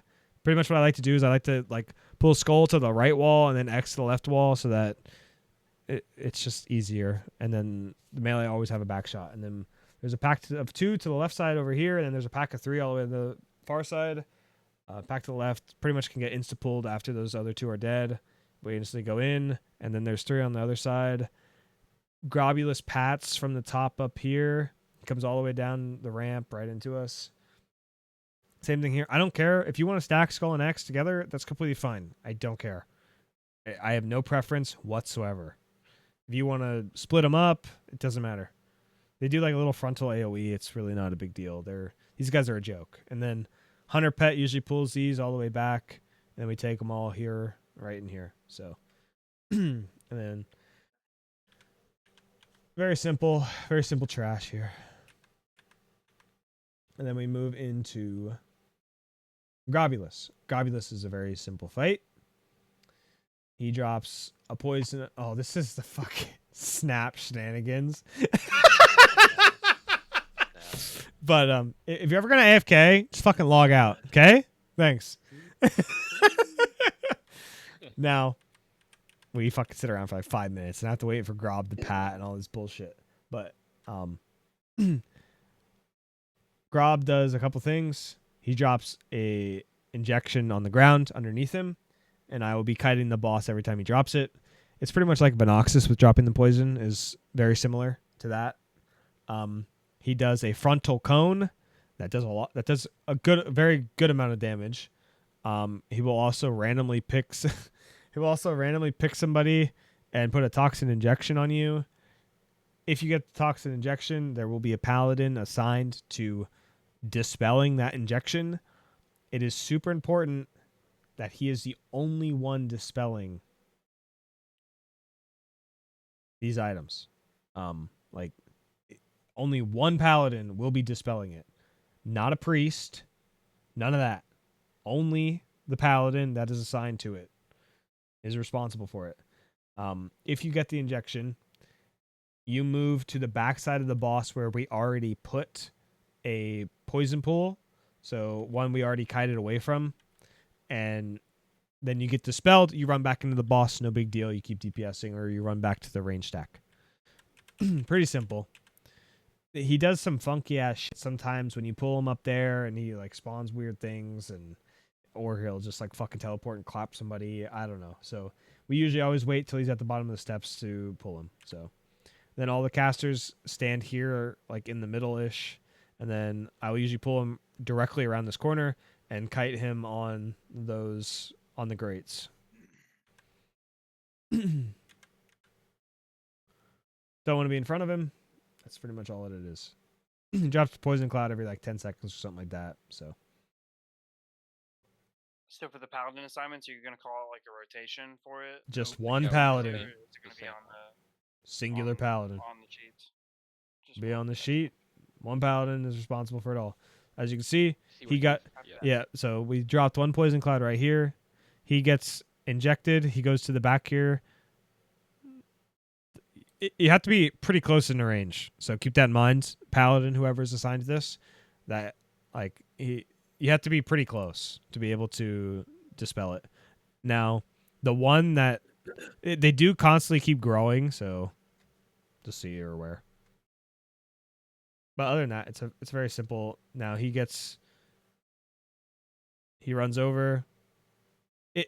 If you're a paladin and you get it, you can run over and just dispel yourself. I don't really care. But make sure you don't dispel yourself in the fucking range stack. Don't be cringe. Don't be fucking stupid. For the frontal cone, I'm pretty sure when he does it, it spawns. It spawns little slimes and you cannot get in front of the boss. Yeah, it's whoever. You need to be max melee range. Sometimes he does some fucking whack shit where he'll like stutter step and be fucking annoying as hell. But it is what it is. Positioning is going to be really important here, melee. You need to be stay max melee range and We're vibe. constantly adjusting. Yep. He gets hit with it again. Backs up, gets dispelled. You need to go further than that. Looking at this one, like every single one that's gone out and got dispelled has been doing some damage. It was fine. It was fine. Look at that loot. Hell yeah. Fucking trash. Anyway, then we move into Gluth. So when we come here, don't fucking fall off the pipe. Yeah, stay on that pipe. Walk onto the pipe. No jumping onto the pipe. No doing no dumb shit like Arivo almost just did. Dismiss your pets, stuff like that. They did a good job. When we walk into this, we're dropping down into the boss. Holy fat, you will be in King Spam attire for this boss. Lonely most likely will be my piercing howl tank again. What you're doing on this fight, you're running around just fucking spamming spamming kings the whole time during this fight. Just keeping, because this guy spawns little ads, and you're keeping him off everybody. That's all you're doing. We don't have to kill him. We don't have to do any of that nonsense. We just kite them, and lonely spamming piercing howl and hamstring on the mobs, making sure that they don't touch you guys. You just run around in a big ass circle. I don't really give a shit where you're running. I do not care. Just keep them away from us, and that's all that matters. So you'll be able to see Bubble used to do it for us. So you'll see him running around like an idiot. We will be taking nature damage as we run through here. Fear wards are very big. He does do an AoE fear every once in a while. The biggest thing is not ripping threat off the rip. Because sometimes I get a really shit opener, and then I usually kite them all the way back to the end. All the way to the entrance. I'm not a bitch. I don't go sword and shield, but I will be stone shielding. So, and all depending on the timing, hopefully, as you can see, AoE fear went out. These zombie guys they spawn. Bubble is running around. Lonely's piercing howling. See Bubbles running around just spamming it. What a goober, getting dazed. Woo! Don't do that. Woo! But yeah, I mean, you can run around. Like, I don't give a shit where you run. You can run all the way down here behind the boss. Like, don't run too close to the boss because you can get feared. But like, do whatever you want to do. Just run around like I don't really care. Just don't get dazed. Dude, damn. Sure, you got it. And then we just kill Gloth. Super easy fight. He does a mortal wounds, but it's completely irrelevant. So it's whatever. Very simple. That thing when he drops assault to 1% health. Huh? What? Wait, what? The mechanic. What mechanic? If he like gets it off. He has a mechanic? I forget what it's called. Oh, That should be like 3 got it. standard up in a row. Now, when we go through here to Thaddeus, everybody should be pre-popping GMPP, and then we will normally be waiting for Stone Shield Potion for our tanks, because these ads hit fucking hard, and specifically Stalag. The other one really doesn't hit that hard. When we're going past this, don't just insta fucking hold W through the doorway. There are patrolling pats that we do not want to pull. So we wait until they pat away from us, and then we go through. It's that pack in particular. That patrolling pack. Very simple. There will be healers assigned to the left side, healers assigned to the right side. There will be all the casters will be on the left side, all the melee will be on the right side. There will be a certain amount of melee, usually 2 to 4, assigned to the left side. If mages, you need to make sure you don't rip threat on Stalag. It is very important. We don't need that to happen. If you do, make sure you Petri, anything of that nature. It's not a big deal. He does like a little knockback periodically, so tanks, make sure you're not right at the ledge. You don't want to get knocked off. If somebody gets knocked off as a tank or anything of that nature, make sure we are taunting the boss. If we have learned one thing in Thaddeus' room, if those fucking ads leave that platform, we are fucking dead. So don't let them leave the platform. You can target dummy. I don't care. Just keep them on the fucking platform. Please. For the love of God. And don't fucking Petri down the ramp if you're gonna Petri. Can we show them what happens if you do with our vid clip? Oh God. You die. Now, Good comms, good comms. we are going to be doing Thaddeus slightly differently than what this video portrays. But this is the same aspect and everything.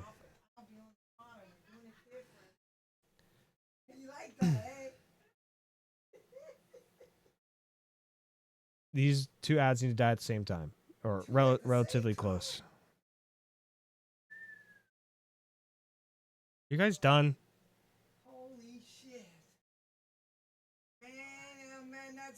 grandson. Yeah, he's a firefighter. You know. Him and Jay, they were firefighters. I told him one time, my grandsons are firefighters, and they were as proud as a peacock. He'll randomly send people across.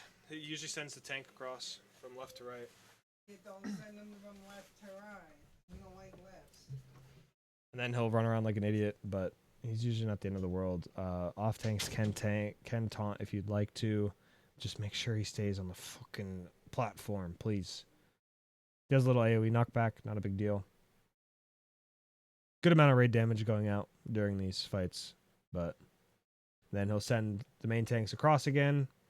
He'll run around a little bit, but I don't really know why. I think he's like actually kind of trying to chase the other guy on the other portal. We kill them both at the same time. You all jump down.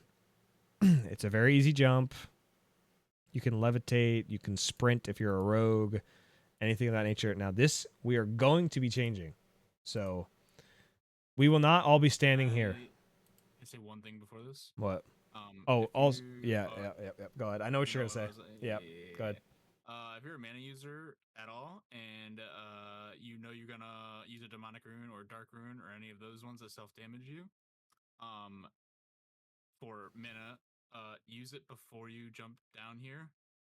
You'll one-shot yourself pretty much with a polarity buff. So Yeah, so you can use it in the 2 mini bosses up top. yeah, when you're on the ads is when you want to use demonics. Yeah. What about sappers? Probably the same. I would not use. I'm pretty sure Sapper's fine. I feel like I've done it before on softcore, like a lot. Now, if you get the positive, okay, so this is going to be the difference here. I'm going to be standing right here on positive side already. Everybody else is going to be on the negative side. Now, this is beneficial, but also can be more dangerous. Now that I'm thinking about it more. But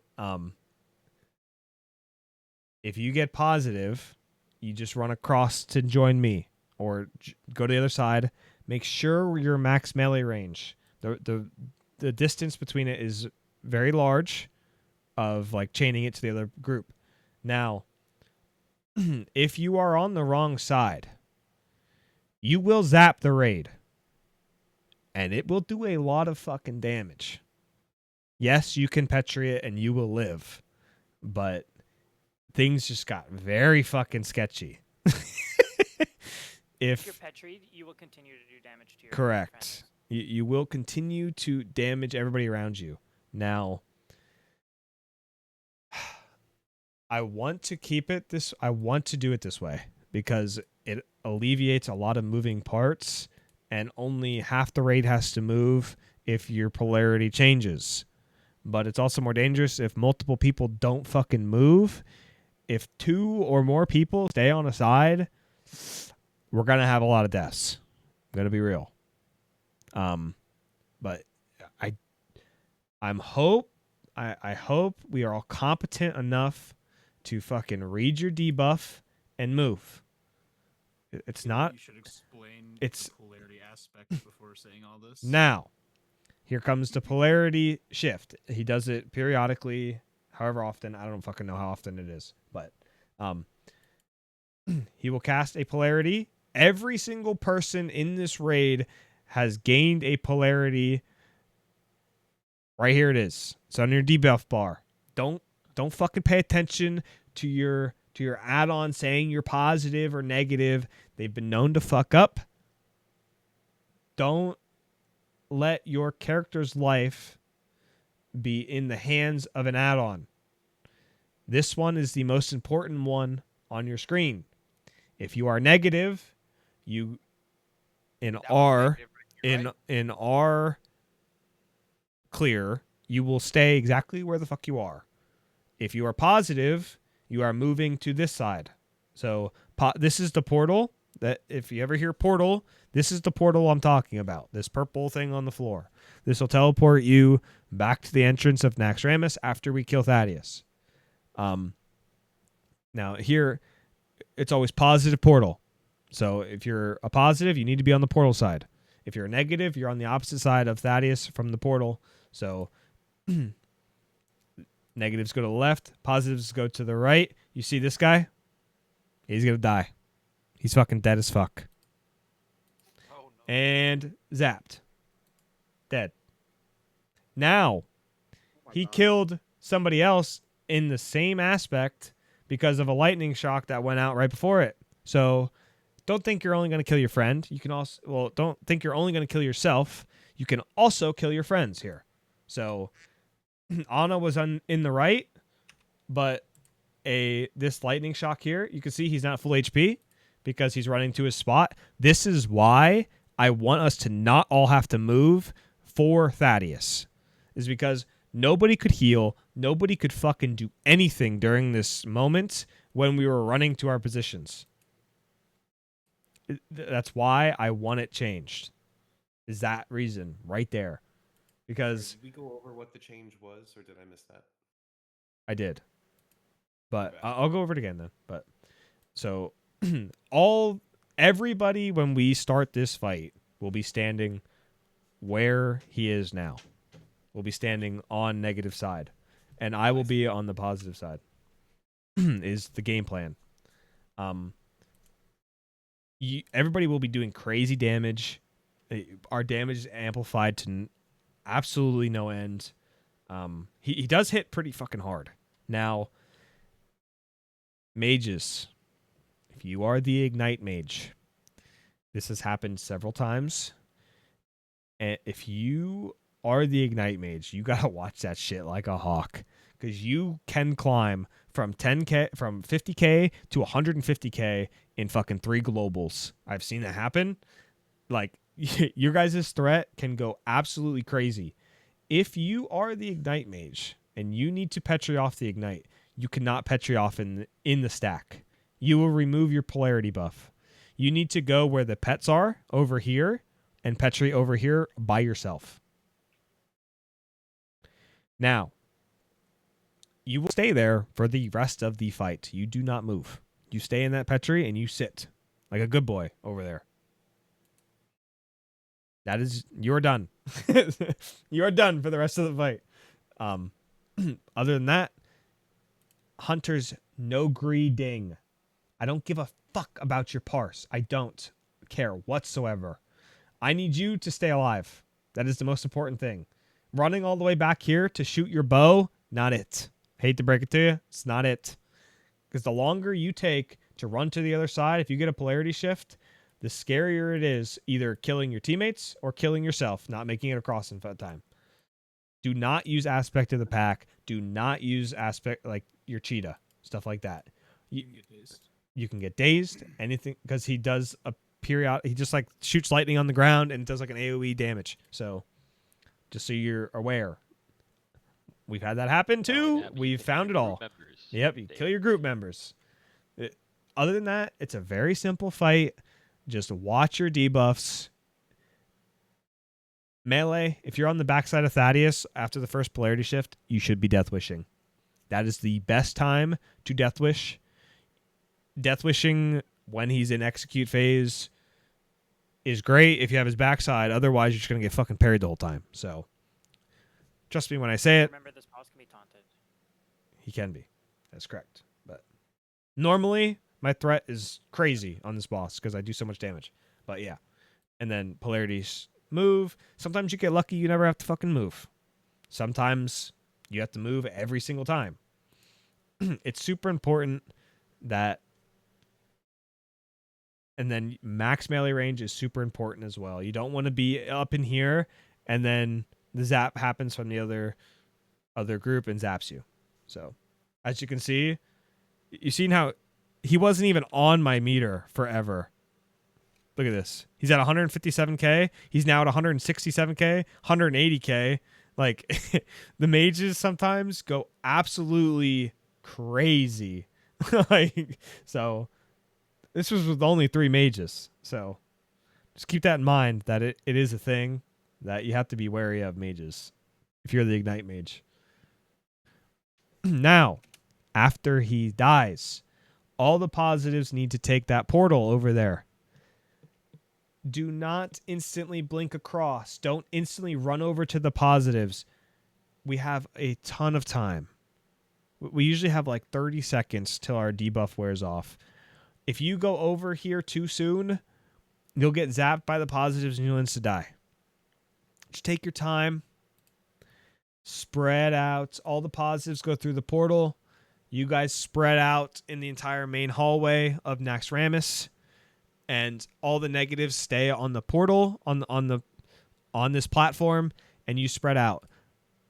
Seeing how there was a second buff here, this needs to be gone. You don't want to be near anybody within range to make that say anything other than it not there. When this debuff leaves, it'll do like, it does like a damage thing. I mean, as you can see, I was taking 700 damage per second, so he hits pretty fucking hard.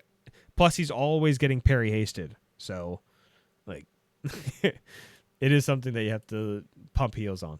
So you want to be far away Also, from if you're everybody. On negative side and you feel like someone's too close to you, you could just jump off onto one of those platforms to not kill yourself or anybody else to the left right there. Yeah, and then the warlock could summon you back. Normally, there's plenty of room. There's plenty of time, and then the positives go through the portal, and you just spread out entirely throughout. So.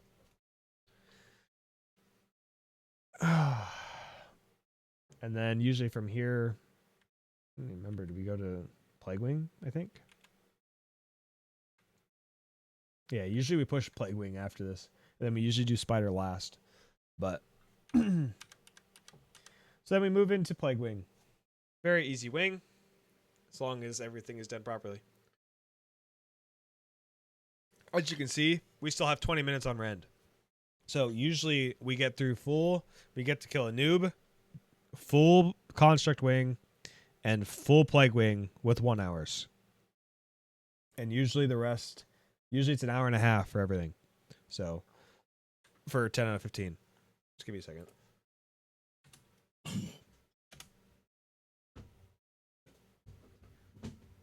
Now, when we pull these packs, this is a Stone Skin Gargoyle. This guy is completely irrelevant. He's whatever. He's just taking a spank. Doesn't matter. Now, for the next pulls, there's 3 ghouls and 2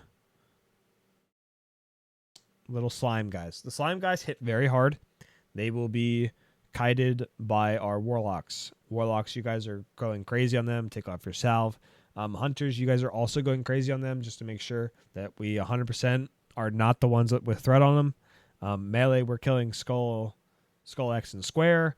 You can disarm these. Rogues, you guys can stun them when they go to enrage. Anything of that nature. We do not want to cleave and hit these guys. And, well, you can cleave. I don't give a shit about cleaving. But as long as our warlocks are hitting these guys with Searing Pains or whatever the fuck they do, I have no idea. But yeah, that's right. pump fucking threat. Go crazy. Don't rip threat off the warlocks. That's all you have to do. Very simple. There's like 3 pulls of this. Very, very easy pulls. Very simple. Just kill the ghouls, disarm them. Make sure we're sundering them. And then hunters and warlocks, you guys are on the slimes. And then then we move into the next packs, which are the ghouls that do an AoE poison bolt volley. That is a stacking debuff on you. And it does start to do a lot of damage over time. They will also do, what the fuck's it called? Stone Skin or something like that. When they get down into like 20%, it's a casted ability. It's kind of like Unstable Concoction, but instead of like them exploding, they'll fucking just heal themselves to full. So we are executing these mobs. We are killing them at a fast pace. As you see, there's the debuff of that. It just does a little bit of AoE damage. Something. There's the Stone Skin. Just make sure you kill them before it goes off, and it's no big deal. Then there's 2 per pull. A lot of times we'll kill that one and just go right into the next pack. We kill Skull, then X, and then everybody sits down and eats. You just sit down and eat. Now's a great time for healing if your whole raid takes, like, your group takes a lot of damage, and of that nature. I know Jay did a whole. Did you include Naxx in your healing guide? Yep. Yeah. So if you need that, Make sure we repost that there for people to watch to understand how to heal Naxx, stuff like that. Very easy. Most of it is trash. Is usually where most people die, other than like a couple of the bosses, obviously. But then we go down. As soon as you go over this lip, it'll spawn the next 2 gargoyles. Then there's one more spawn of them, and then we're in the boss. So I'm not sure if we're going to start with Noth or if we're going to start with a noob next week. Well, tomorrow, sorry. It all depends on our rec timing from Cthun. So we move in, everybody sits down and eats. And then on the next one, we pull the next one. And then we want to pull Rage because we're moving into the boss afterwards. So for this boss, everybody needs to stack on the backside of the boss, except for the hunters. I don't give a shit about the hunters. Whatever. You guys can fucking vibe wherever you want to vibe. Whoa. But everybody needs to be on the backside of the boss. It makes the fight so much easier if all my healers are with us and pulling the mobs into us instead of going to Narnia and shit like that. Noth, very simple fight. Spawns a couple ads at certain thresholds. I don't fucking know. But my off tanks will go pick them up. When those ads are picked up, they're brought into the center right on the backside of Noth. We are sappering. We are death wishing. We are cleaving the fuck out of the ads while still killing Noth. Now, this was prior strategies of having a range stack and a melee stack. Yeah, that's gone. I hate that shit. We're not doing that. Everybody needs to be stacked. Like, you don't have to be like on top of us, but be fucking close to us. Like, at least be here, like in a good spot for, and then the ads spawn in like the corners of the rooms, and they always aggro the healers, and then it takes my fucking tanks forever to pick them up. Now, what I want to do as well is at about, when does he usually teleport? Is it usually around like 50% he does teleport? Somewhere in there. Sometimes lower. It becomes available and then he just randomly does it. At about 40%. Oh, right there. He did it at 50. At 50%, I need a blessing of freedom on Turt so that I do not get slowed by this cripple. That happens every time. Any of my off tanks, as you can see, be ready to lip. No, I want blessing of freedom so that I can't get hit. I do not want it at all. My off tanks need to be saving a bloodthirst. I don't give a shit who is tanking this boss, but it cannot be my casters because it's a full threat drop. Most of the time, a hunter has an aim shot out or an arrow out. A mage has a fucking fireball going out, and it hits them as the teleport happens. That will persist through the teleport. You have to be ready to lip. It is so important. Or Petri. I don't give a shit. Do whatever you want to do. I'll refund them if you have to Petri. I don't care. Now, there's a second mechanic on this boss, and he puts out a curse. He'll curse every single person in this raid. They all need to get decursed within, 45 seconds? 30? 30? Much faster. 15? 8 seconds. Okay, 10 seconds. We'll say 10 seconds. Oh, it's like 20? It's like 20? And either way, we'll just say whole raid. Fuck it. Well, make them sweat a little bit. Make them sweat a little bit. How many mages do we have, by the way? 4. And druid. 1 druid. I mean, here we had, I don't know. 5 is enough. You have to cancel your fireballs or whatever the fuck and immediately start decursing. I mean, how many fucking decurse? How many people actually decursed here? Probably 4. Was this before or after our fuck up? I think the first one was sketchy. I don't remember the fuck up though. This is when an we old let one. I it think go this is off. before. This is before, I believe. That was fucked up. We don't want those curses going out. If more than one goes out, a lot of people are dead. So like 3 or plus proc, pretty much everybody's dead. Yep. Now we will have like a GSPP popped, I believe, is usually, and then other than that, it's a very easy fight. It's just a tank and spank. It does teleport. Be ready to lip. Be ready to petri. Kill the ads. We're sappering, death wishing when we pull them all together, cleaving them down, and then we just go from there.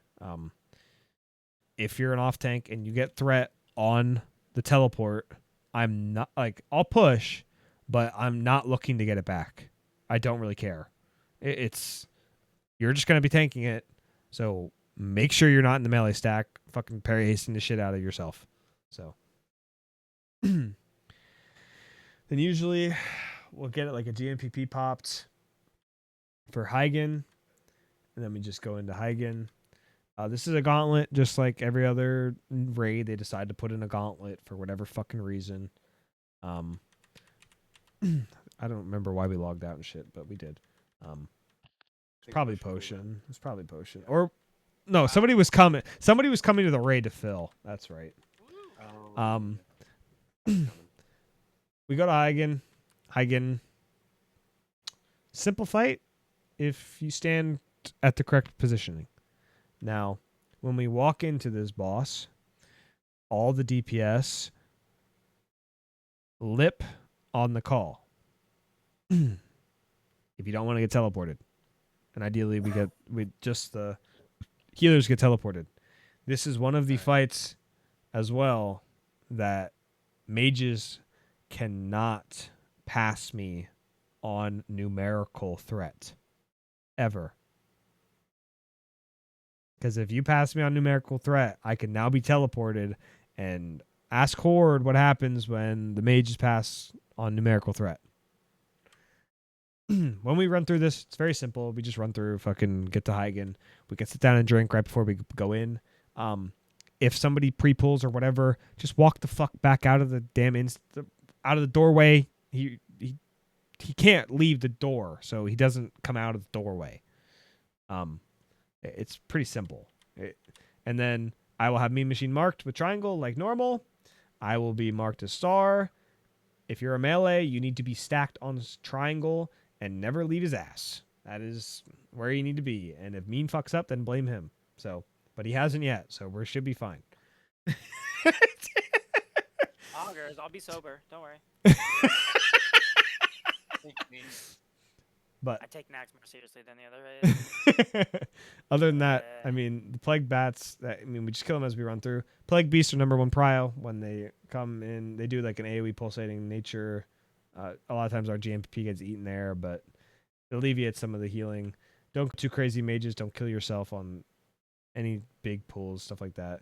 We kill these. You can sit in this corner and you can drink, and then we move into the boss. All the casters, you'll see where to stand by where Holy Woman sits. And then you can pretty much watch the whole fight from his POV.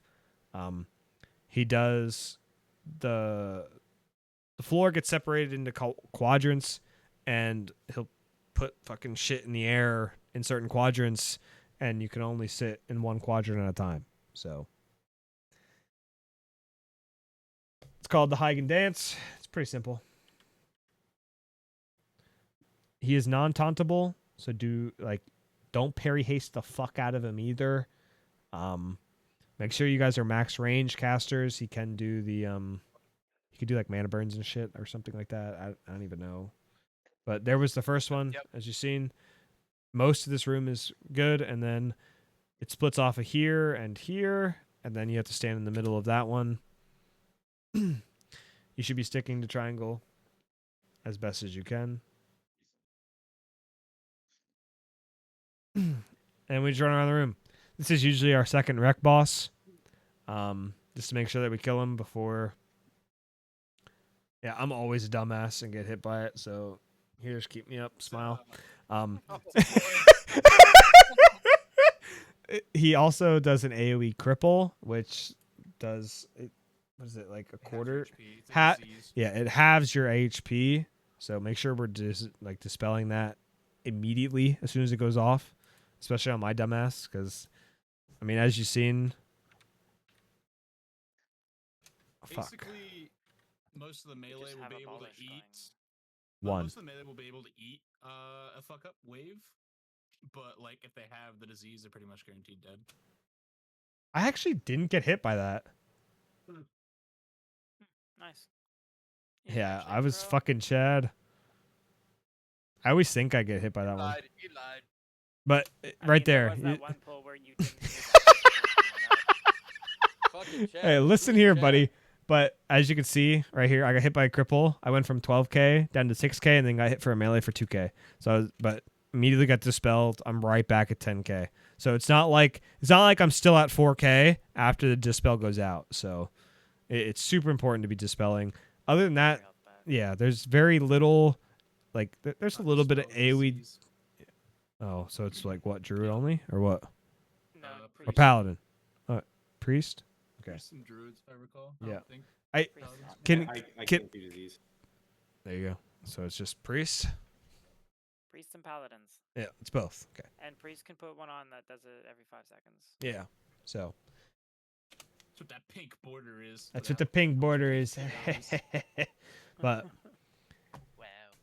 when we first walked in, he doesn't have the shit, but just about all my melee lip. So and in like 5 seconds into the fight, so you don't get teleported. So. And then it's just simple run back and forth. And then if you kill him fast enough, you don't get to do the fast dance. If you kill him too slow, then he'll teleport to the middle platform. And then you have to do that dance, but at an accelerated pace. And if you fuck up once, you better Petri. Because you're going to die if you fuck up once. If we ever have to dance, all the melee should just Petri. And the ranged can just like chill up. Or You do the can't dance stay or up there. Petri too. Yeah, you can't stay up there. If everybody Petries and we just stay in the group, then the moment it ends, we can just kill the boss. Yeah, we just have to like theoretically let me on just Petri everybody first, and it has to be like. Or you can do the dance if you're a Giga Chad and you're just dancing. If you want to do the dance, man, but be my guest. You only need one person to do it. Yep. I'm a dancer. And he'll be tanking. Now we move into Lotheb. Probably my least favorite fight in here. The Yeah, don't fucking death wish. I ain't a bitch. Anyway, when we go into this, there's spores that spawn, as you see. If you have EPRs, make sure you take off your macros. It will eat every single one of your fucking EPRs during this fight. In this fight, the healers can only heal one time per minute after you heal. That includes dispelling, holy shocking, anything that involves anything relating to healing, like dispelling, fucking cleansing, whatever the fuck it is. Those all count for your heal. Jay will be calling an order for the healers. You will be doing a max rank big heal. The first heal will be a lay on hands from Tim, most likely, with a brooch. So I get the maximum amount of healing, I get the armor, and then I get the extra shield from his lay on hands with the brooch and all that shit. You can also put on a major recombobulator. I usually provide them for all my healers when we first start going into Naxx and doing Lotheb. It is an oh shit trinket. She should have.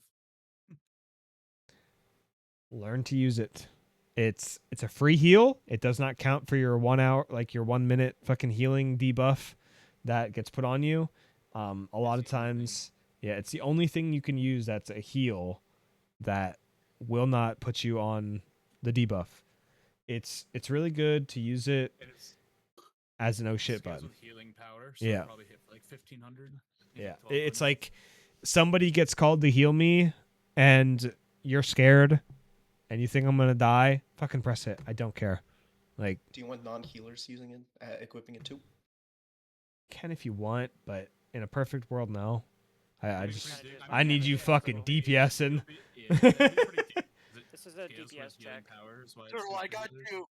Yeah, it's This fight is literally a DPS check. Like everybody needs to get the debuff and not fuck up the rotation. yeah. So I will be sword and shield. I will be in tanky ass gear. My threat will be pretty bad right off the rip. Now, when you guys get your spore, there's a specific spore group. You can see it right here. Don't fuck this up. It is only 5 people can get the spore at one time. You go there, you wait a couple seconds. If somebody is way late to the party, fuck them. Don't care. Like, the longer you wait there, the worse it is. You want to get there. Everybody needs to be moving. Mean usually calls, spore's about to spawn. You guys leave. You guys go get your fucking spore. You come back insta. Like, it's a moving clock. You go get your spore. Not much. You auto it like 2 times and it's dead. Like, there is no pre-autoing it and getting it low. You walk over, everybody's there, everybody right clicks it, it dies insta. It's very If you miss low. your spore, you have to wait all the way Till until spore 6. Yeah. You don't just jip lines to get your next spore. Now, what the spore does is it gives you like 100% crit pretty much. Like, you're pretty much popped wreck and you have giga salve. Like, you can fucking go absolutely crazy and you will never rip threat me. Yeah. There's really no threat table once you have a spore. It's the pre-spore. It is I believe mages, you guys do some funky stuff where you guys like only the mage in the spore 1 group, then once he gets it, then he starts the ignite. Then you got like I know that there was a whole thing in the mage channel about like the rotation you guys want to do so that you guys don't so that you guys don't rip threat off of me off the rip. He's not tauntable. Yeah. Yeah. So what happens? Basically, we just hold combust until the Yeah. first group gets the buff, and then once that ignite, then he gets the ignite. Keep Yeah. that ignite rolling. Yeah. Yeah. So what if somebody like from like group 2 gets their spore and you're supposed to be in there, and then group 3 is coming up and someone runs over there that's not supposed to be in there.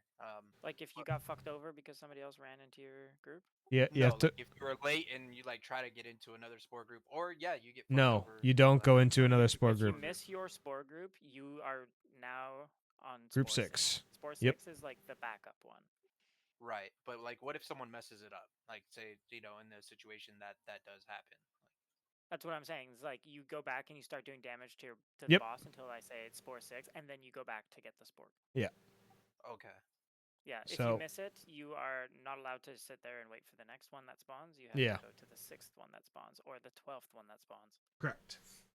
Yeah, I'm just wondering what happens if you do say, like it probably won't happen, but in a hypothetical. Oh, it'll happen. Yeah. People will. It'll happen. It 100% happens. So it's not the end of the world. You just wait. You just wait till spore 6 if you fuck up your spore group. It's not the end of the world. Just wondering you if just something terrible happens. No, you just have to be cautious of your threat. If you don't get a spore, it is all. But Yeah, most of the times people will kill it before. before you get That's there, usually what yes. happens. Yeah. Yep. Okay. And then you were just snail. You were a snail and deserve to not get the buff. Okay. Yeah, no charging or intercepting. Yeah, That's intercept back into Lotheb. Fuck yeah. Yeah, That's Giga. But Oh, there goes my plan. There Don't goes my plan. don't stand around after you get it. yeah, You gotta and all the healer. So all the healers will be on the left side here when we go in the doorway. All the DPS will go on the right side of the doorway. Be behind the main tank. Yeah, all the healers need to be behind the main tank. So when he puts out the debuff, he'll look at you, and that's why you can't be on this side. Because if you're on this side and he looks at you to give you the debuff, all my melee just parry hastes the fuck out of him, and now I'm taking so much unnecessary damage.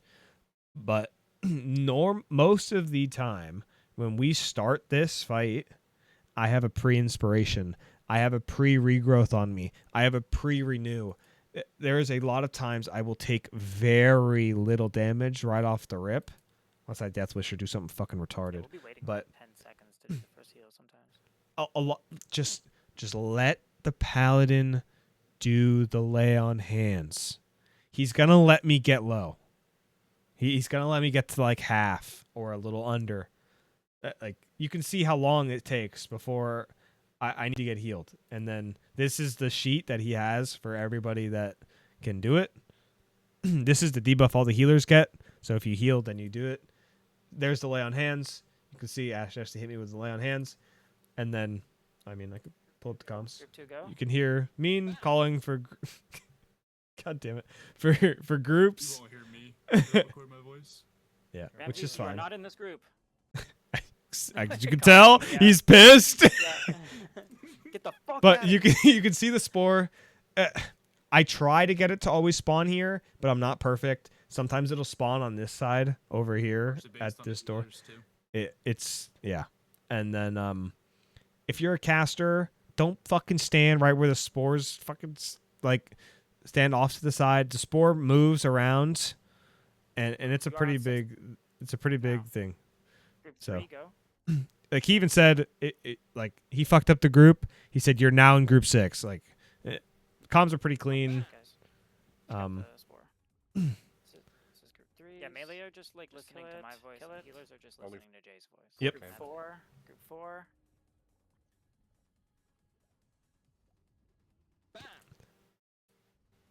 What was that? Is weak Ouro. Damn, Heal. Someone heal him. Someone heal him. I do not want to have to waste my fucking shield wall on this boss. I've had to waste it so many times on this boss, and I hate it every time. I don't want to wait. I do not want to waste it on this boss. Ramses, go get your spore. Ramses, go get your spore. He's fucking walking over here.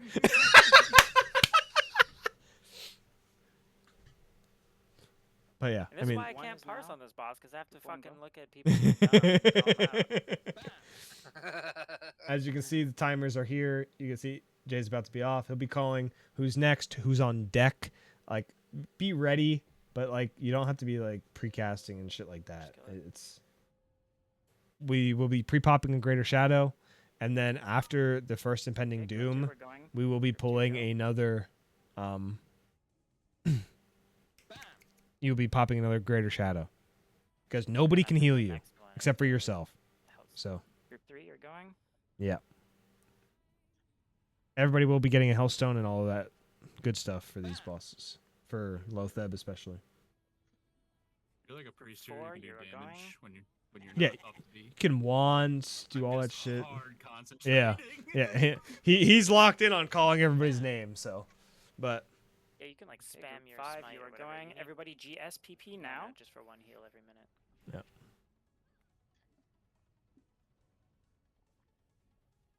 Shit, you can go get group 6 spore. If you're on cooldown, Sapper, go get it. Yeah, you better not be over there when you're about to be called to heal. Yeah. This is the last. No Night spore. Elves back there, though, right? Night Elf males do crazy. Yeah, shit. Night Elf Mel, which we don't have any, so I'm not really. Except for you. Kill the spore, please, if you're there. But Just fire blast it. you're like the only one, which you usually just heal on this guy, so. No more spores. Just stay in and kill. Watch your health, guys. Bandage if you need to. Everyone is healthy. Other than that, it's a very simple fight. Just make sure I don't fucking die, please. Much fucking cleaner, guys. Natural forces. Like Ooh, that's the ring. I think that's the one Yep, I got. probably. Probably. Still wearing it. And then we move into the rest of Spiderwing. Now, as you can see, after we do the logout skip, this pack here, these 2 packs on the right are completely gone. There's usually 2 packs over there. There's a skitter pack and then a normal 6 pack. There's also normally a patrolling pack in this hallway that also gets removed from the logout skip. And then we just move in. It's the same packs as these here. They're actually easier than those packs. There's no stalkers on these ones. They're just a cleaving mob that you just face away, and it's not a big deal. So a lot of times you'll walk in and get fucking pulled, especially as the tanks. You'll get pulled like into a really weird spot here, or you don't be like me and fucking fall off the edge. But yeah, this guy, the Reaver, does cleave. Other than that, spinners and stuff are the same. Just make sure you face him away from the raid. We usually clump them all here. I don't know what the fuck he's doing over here, but everybody should be on this side. Unless you get pulled in, then it's okay. It happens. Make sure everybody's getting decursed. Let me go over and pull this pack. Same pack. Not a big deal. Everybody stacks them, faces them away. Move into here. This is where Spider Wing is considered scary wing. Is during this section here. There's a skitter pack here. There's 2 sets of patrolling stalker packs. So those green guys that charge and put on the thing for your EPR macro, that is where these come into play. Now, it's really not a big deal if we pull them with a skitter pack. It's when people panic and don't fucking follow directions and use your EPRs is when it gets scary. There will always be... I will always be calling whose Lipton it is and who has a backup. Who's the backup? If we pull, like we go into skitters, he AoE Liptons, he's good. You crazy, you nuke this fucker down. There's 1 patrolling stalkers come all the way up and enter this doorway right here. You can see it, yep, coming right up the doorway. We pull it. Tanks, make sure you face it away. Make sure everybody is stacked at the backside of the boss. See, we pulled stalkers into skitters. This happens very often. This is not an unnormal occurrence to pull stalkers with skitters or a double skitter pack or anything of that nature. It's not a big deal. Just make sure you know your lip taunt like rotation. If they come in, you just lip taunt. Very simple. It's nothing crazy. It's very simple.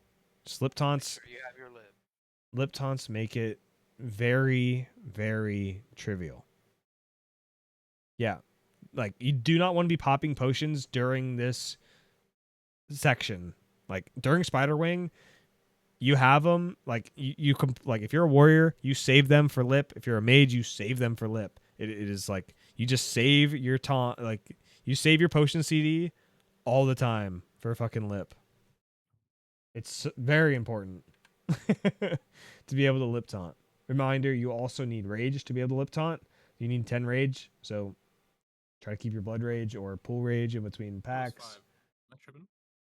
I don't know, 10. whatever. It's It's 5. It's like 5 with 2.5. Oh.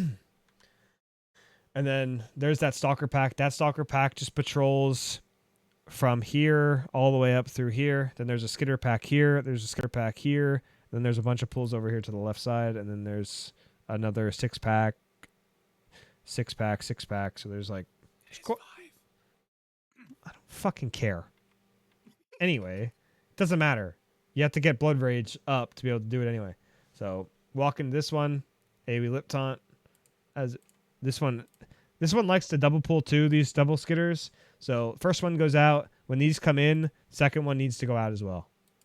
Make sure that it stays away. And these die very fast. Use your dynamite, use your sappers, use whatever you want. And then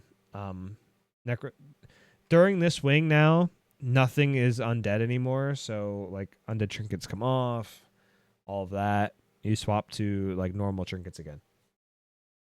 Then we wait for the stalkers usually. Everybody stacks. The hell? This guy's pulling up Discord during Naxx? What the hell? Everybody stacks, completely fine. Very simple. The stalkers are not scary if you're using EPRs and everybody's stacking properly. Then we walk in, next skitter pack, AoE lip taunt, move from there, next skitter pack, AoE lip taunt, nuke them. We walk into the 6-pack here. Same thing as normal, just fucking face them away, very simple. 6-pack. Now there's usually a patrolling skitter pack here as well, but we get rid of that with the skip after a noob as well. So these are all very simple pulls. We want to get a GFPP up before pulling Faralina. Now is like a good time to start popping your potions like that. We're done with skitter packs, so you want to get like a shadow up. Well, you don't really need a shadow. It's whatever. The fucking damage is going to go out anyway. The fire is the most important for the upcoming boss of Faralina. So everybody needs to be LOS'd here at Star. Hunter goes up, pulls these guys. These guys run all the way up here. The ones that I mark are always the targets that cast Arcane Explosion and Shadow Bolt Volley. Don't pre-peek, anything of that nature. When these first cultists come around the corner, they knock you back, and they're super fucking annoying. But just kill them. And then these marked ones usually are on their way back through. And then once they come up and come around the corner, all the melee need to be on them, interrupting the Shadow Bolt volleys. That's the number one priority, interrupt. Arcane Explosion, yeah, it does some damage, but it's not the end of the world. But kick it, who cares? Pad the stats. Pad the fucking pummel stats, you know what I'm saying? And then Shadow Bolt volleys are the most important, though. Same thing for like 5 pulls. We do the same thing for like 5 pulls this. Just pull them back. Kill the cultists. They like constantly threat drop and do annoying shit, but pretty simple. Pull them back, kill them. Nothing too crazy. Any questions on that, Trash, before I just skip through it? It's pretty simple. And move into Faralina. A lot of ads here. And then the boss. The boss will most likely one-shot you if she enrages. The only way to live it is to shield wall. Or just parry the shit out of it like Marisma did.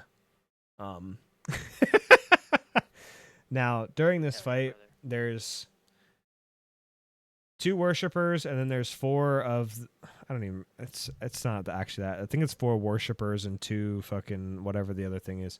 Skull and X need to die insta. They charge and silence people, so they'll charge your healers and silence them. It's no bueno. Normally, we'll stack Skull and X with Faralina right here on the platform, and then you sap her, do crazy AoE, all of that nature. If you're on Moon, like if you're on the right 2 ads, so for instance on this one, Moon and Diamond, Diamond is usually our first MC target, so Eisen is usually our MC target, our MC priest. He'll be right here. Casters need to stay away from Faralina, because when he sacrifices the worshipper, it will do an AoE silence, and that will silence you. So don't be standing near Faralina. I will be kiting Faralina all the way back to this entrance here as Rain of Fires happen and such like that. If you're on Moon and Diamond, you're pulling your ads over here to the right side over here, like right against the well here. Nobody should be standing near his name. Elric Stone is the priest. We do not want to put a Rain of Fire on him. We don't want to do any of that nonsense. He needs to be making sure that he's full HP and not getting hit by Rain of Fire, because then it breaks the MC, and then funky ass shit happens with the ads if the MC breaks. So Moon and Diamond would go over here. Triangle and Square get pulled over here to the left side at the well. As I'm kiting Faralina, make sure you're moving your ads with me. Don't just stand all the way back here like a fucking ditz. Fucking kite it with me so that the ads are very close to the boss. That's the most important thing with this. And the sacrificing is the only mechanic in this boss, other than the Rain of Fire that she puts down constantly. We'll be walking in, nuke the fucking shit out of Skull and X, then Faralina. We are not killing the ads. That is the MC target. That's the MC job. That stops the shadow, the poison bolt volleys, the Widow's Embrace. Like, it's a follower. That's it. Yep. Worshippers are those. Then we're just killing Faralina. As you see, Rain of Fire goes out. Make sure you move out of it. It does a lot of damage. You should have a GFPP popped already. Pretty simple. Make sure you're not parry hasting the boss. Don't be freaking weird. Like, Can you explain more about that enrage one shot? That's all on the priest. Okay. If that Widow's Embrace doesn't happen, she enrages and she'll fucking one-shot the tank if I don't shield wall. So. Okay. I will say, based on what I've seen in softcore, if that mind control breaks, that target is immune. Yeah, that's pretty much what has been learned, yeah. And it's like, he does like some funky ass shit, and he'll like aggro the priest and all of that, and as you can see, there's like 10 seconds left on Widow's Embrace. If you're a tank and you're holding a worshipper and the priest MCs it, stay next to the priest until they sacrifice that follower, so that you can repull it if it drops. Basically. Other than that, like if the MCs go smoothly, there's nothing like that. Boss is so free. Otherwise, so that's the only mechanic really in the fight, other than just getting out of Rain of Fire. So then we move towards Naxx. We have packs of ghouls. We have a shade of Aranicus in the shade of whatever the fuck Naxx in the middle. These ghouls, they hit hard. Just disarm them. We can stun them, Hajj them, kidney them, anything of that nature. When they get low, they enrage a little bit, but very simple. Just you can put your undead trinket back on here. You can use Strat Holy Waters if you're swimming in Strat Holy Waters, but otherwise it's not a big deal. There is a patrolling Necrostalker pack, as you see. We do not want to pull that with anything else in here, so usually we wait for it to pat if it's there. The Shade does a frontal cone Shadow Bolt volley, so as long as he's turned away from the raid, he's completely irrelevant. But it does do a lot of damage if he's facing the raid. So other than that, pretty easy.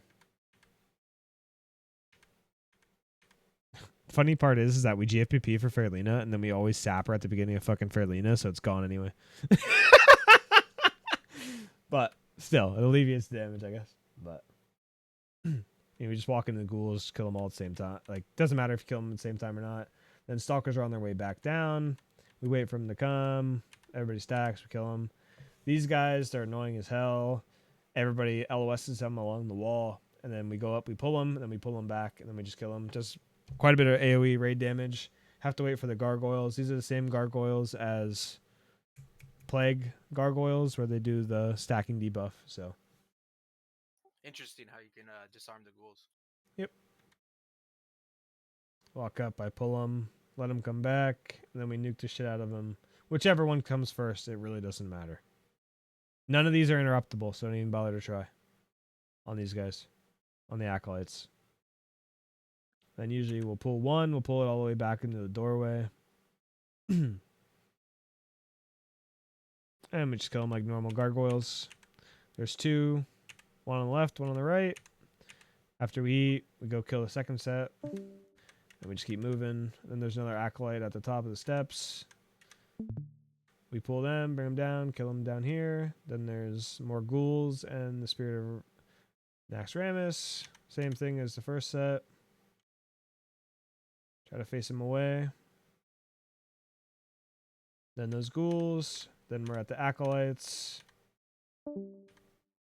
Can pre-pop a GNPP here as well for the upcoming Naxx fight. Then we kill these. I think people are waiting on Death Wish or some stupid shit.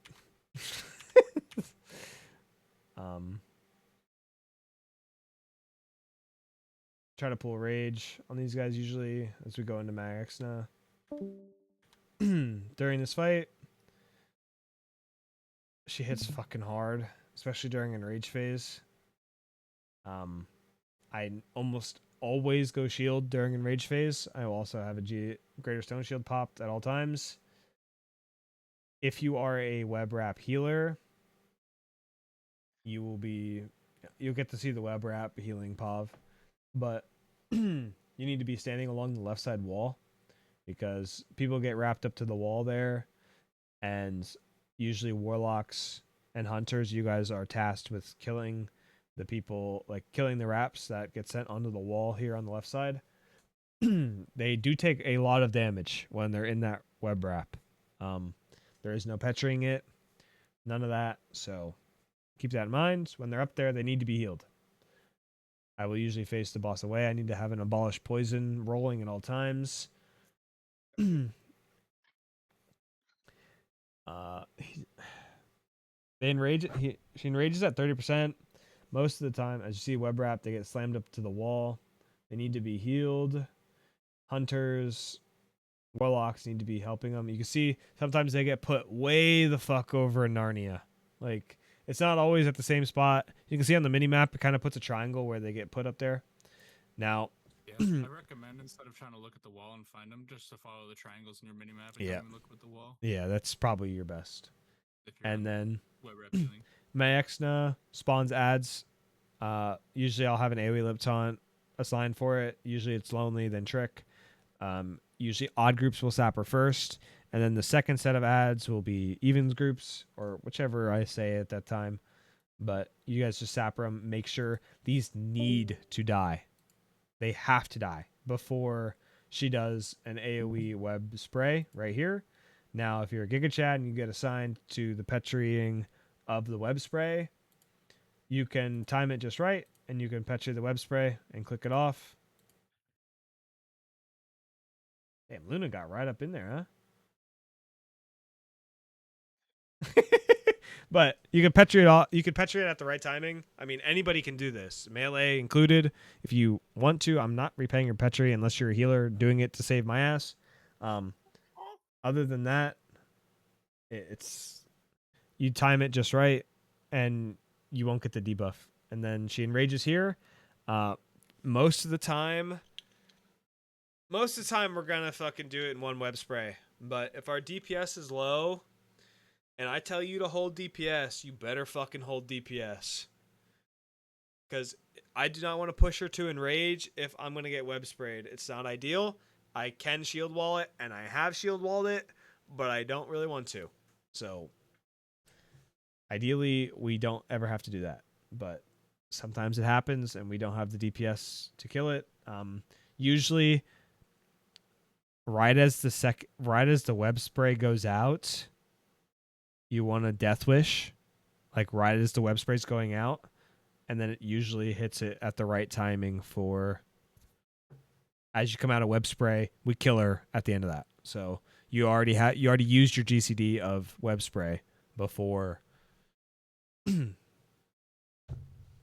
So you don't come out of web spray and have to waste a GCD on Naxx on that. So any questions? So Death Wish before web spray goes out. Yeah, is ideal. Okay. Or right when it ends, it's whatever.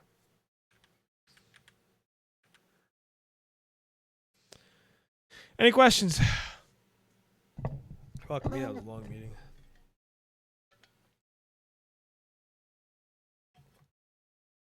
About anything that was gone over today. Naxx I don't or remember what was gone over today. Naxx or Cthun and Ouro. Can you repeat the whole meeting, please? I will post the video on YouTube. Smile. No questions?